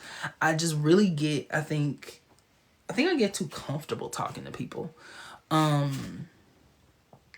because God, I'm not gonna try to relate to this man. I'm gonna say that in my life, one of the things that frustrates me is it gets very lonely. It gets very, very lonely. And I think sometimes I get, like, very frustrated because I feel like, this is oversharing, but y'all will be all right. Sometimes I feel like I'm never going to be able to find, like, love or somebody or whatever. And so I feel like I'm constantly looking for it. Like, I feel like I'm constantly like searching. And that's why I relate to Phoebe so much, because I feel like Phoebe is always looking for something like that. She's always looking for that completion. And I know that you have to be in love with yourself first before another person can come into your life. I think it gets very lonely, because like I'm the nice friend, and oh, hey friend, and oh, you're like a brother to me, you're so sweet, and you're this and you're that, and you're gonna be a catch one day, and you know, it just doesn't feel good not being chosen. I don't know how else to put it. I really don't know how else to put it. It takes a toll on you after a certain point. And I'm at that point. So, but anyway, godmother. Hey, godmother. Oh, you're welcome, Jonathan. Single people unite. Purr. Absolute purr. Absolute purr. Da-da-da-da.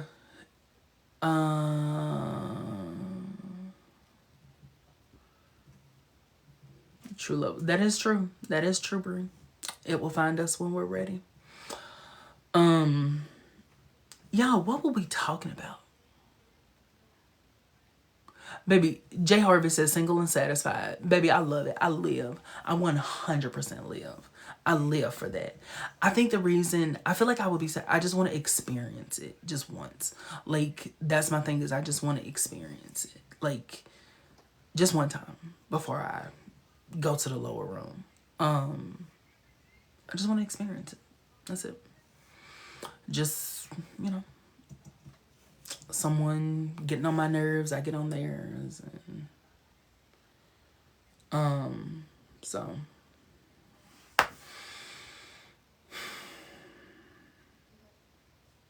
anyway, baby Catherine said I'm fine waiting on the right per. Listen. But yeah, so that's why I just now let me tell you why I said that Feats of Clay is not one of my favorite episodes. Clay himself as a person was Jim is back. Let's just go. Let's go, y'all. Good night. I'll talk to y'all tomorrow. Talk to y'all later. Y'all have a good one. No. Clay was a beefcake. That man was fine. Do you understand me when I tell you Clay was fine? Like, that man was, I see why Phoebe was swooning. Like, the man was fine. But the episode is so stupid. Like Feats of Clay is a stupid episode. Just, why are we fighting Egyptian spirits and all this? Like, what? Like, come on. Like, that whole episode was just a mess. Clay was the definition of I don't know what I want. Clay was fine, but he was trouble. Phoebe had all the fine men. Oh, Phoebe could pull some men, if nothing else. And it's just like, I don't know. Excuse me. Like, the episode is stupid. But I don't dislike it. That's the thing, is I don't like dislike it. I just think it's stupid. Like, you know how like season 5 is full of episodes that I think are really stupid, but I don't mind them. Like, I'm trying to think. Like, Nymphs Just Want to Have Fun is not the greatest episode in the world, but I love it. The Power of Three Blondes is actually, if I was being objective and did not think that it was actually fun. Power of Three Blondes is probably one of the stupidest episodes. It is probably one of the stupidest episodes of the series, but I love it. I absolutely love it. Because I think it was a fun break. Like, I think, yeah, sometimes you just need a silly, make no sense episode. And I think that that's what Power of Three Blondes is. And if you've been here any amount of time, you know I go up on a Tuesday for Power of Three Blondes. Baby, that is my episode. That is my jam. That is my thing. I love it. And it just, but anyway.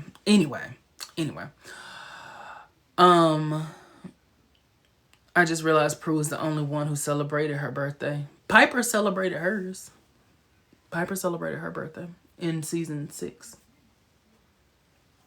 I don't think they ever celebrated Phoebe's or Paige's, but they celebrated Piper's. Because that's when they summoned that man for her.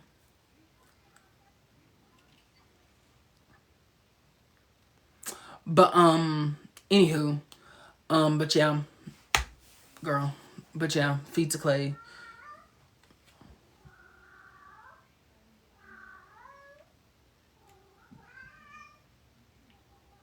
Hera.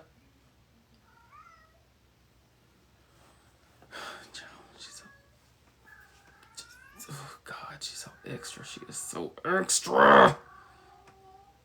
She is so extra. Baby Bree said, I wish someone would summon a man for me, girl. Listen, when I touch down in Dallas, that's what we're gonna do. We're gonna me, you, and Miss Carolyn. We're gonna get in a prayer circle, and girl, we're gonna bring us some men forward. That's what's gonna happen. We're gonna bring us some men forward, huh? Miss Carolyn might not be into that though. Miss Carolyn might be like, that's a little too dark sided for me. Miss Carolyn might be like, because she's gonna have a Bible ready and Sammy said, I'll take a lady. Well, girl, hey, listen, while we got the circle formed, we got you. You let me know how you like her, and we'll make it happen. We'll make it happen for you. But yeah, yeah,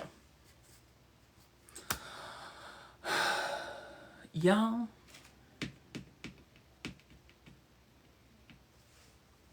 I don't know what else to say about season 1. I feel like it's so much I didn't say. So, okay, here's what we're going to do. Here's what we're going to do tomorrow, because I know I missed a lot. I missed a lot tonight. But I'm tired of talking, because I feel like, girl. Tomorrow, I'm going to have some points. Ooh. Tomorrow, we're going to have points. We're gonna have some stuff already pre-done. Oh girl. Yes.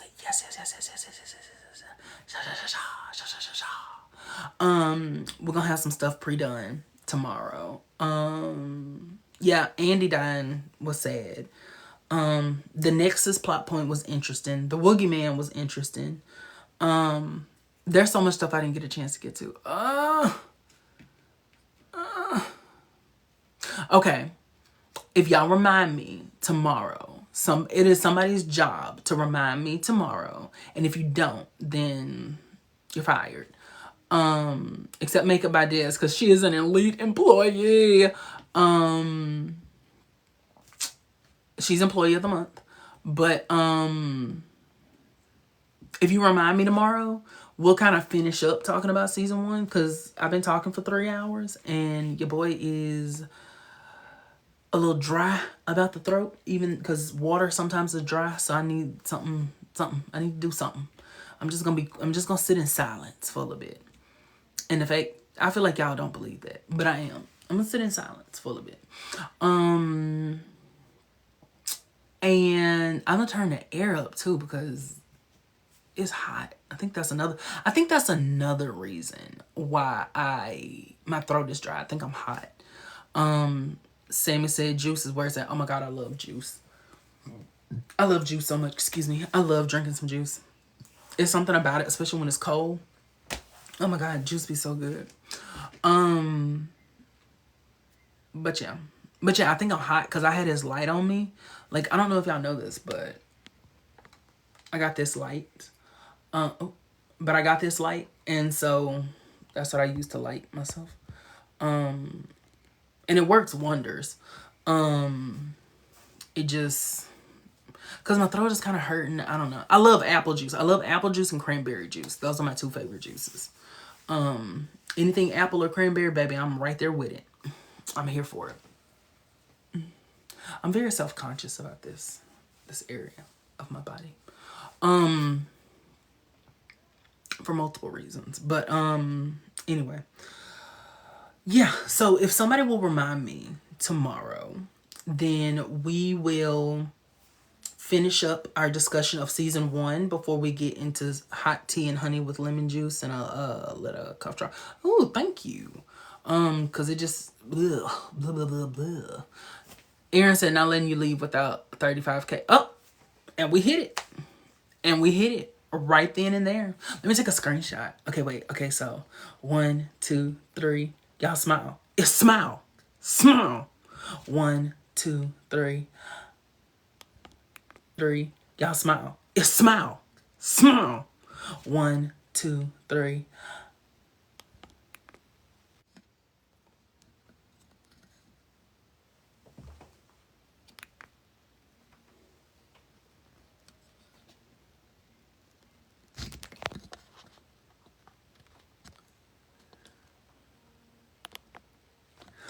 Okay. So y'all probably wondering what just happened. I accidentally hit the power button because I was trying to take a screenshot and accidentally hit the power button. And so yeah. I told you your boy is one of the kids that was left behind. So yeah. I am going to send out the GroupMe link to everyone who was blessed with a subscription tonight by Makeup by Dez, which still just blows my mind. Like, that was one of the most beautiful like acts that I've seen. And so I'm gonna send out the GroupMe link, so y'all can get up in there. Hey Shantae, do what you need to do. Anybody would like to, join the Patreon or anything like that, or you would like to, then please feel free to do so. If you'd like to subscribe to the live and you are financially able, then please consider it. And so, yeah. So I am going to go probably do what Bree suggested so I can maybe get this throat where it needs to be, because Jim is coming over later. And I'll see y'all tomorrow. I'll talk to y'all tomorrow. And tomorrow we will be discussing season 2 of Charmed. So I will talk to everyone tomorrow. Y'all have a great night, a great evening, and have some beautiful sleep. I'm probably not going to sleep yet, but I have to stop talking for a little bit because my my throat is hurting. But I love you too, Catherine. I love y'all hussies so much. And tonight was so fun. And thank you for the beautiful experience. Thank you for just being here and supporting and everything else. I don't think Makeup by Dez is in here, but did you say you don't love me, Shantae? Girl, go to hell. I love you anyway. But yeah, so y'all have a great night. And I'll see you in the group chat. Shantae, are you in the group chat? Because I feel like you're not. Shantae, are you in the group chat? No. I'm going to send you the GroupMe because I feel like I've sent it to you before and you just didn't come in. I feel like you just haven't come in. But I don't think Catherine is in it either. Catherine, are you in it? Well, I know Catherine's not. I know for sure Catherine isn't. I say I feel like. No, I know for sure Catherine isn't. Ooh.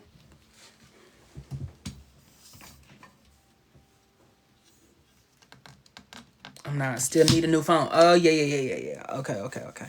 Got you. Okay. Ashante, I know. Leave me alone, man. All right. I'll see you hussies later. See you tomorrow. Bye.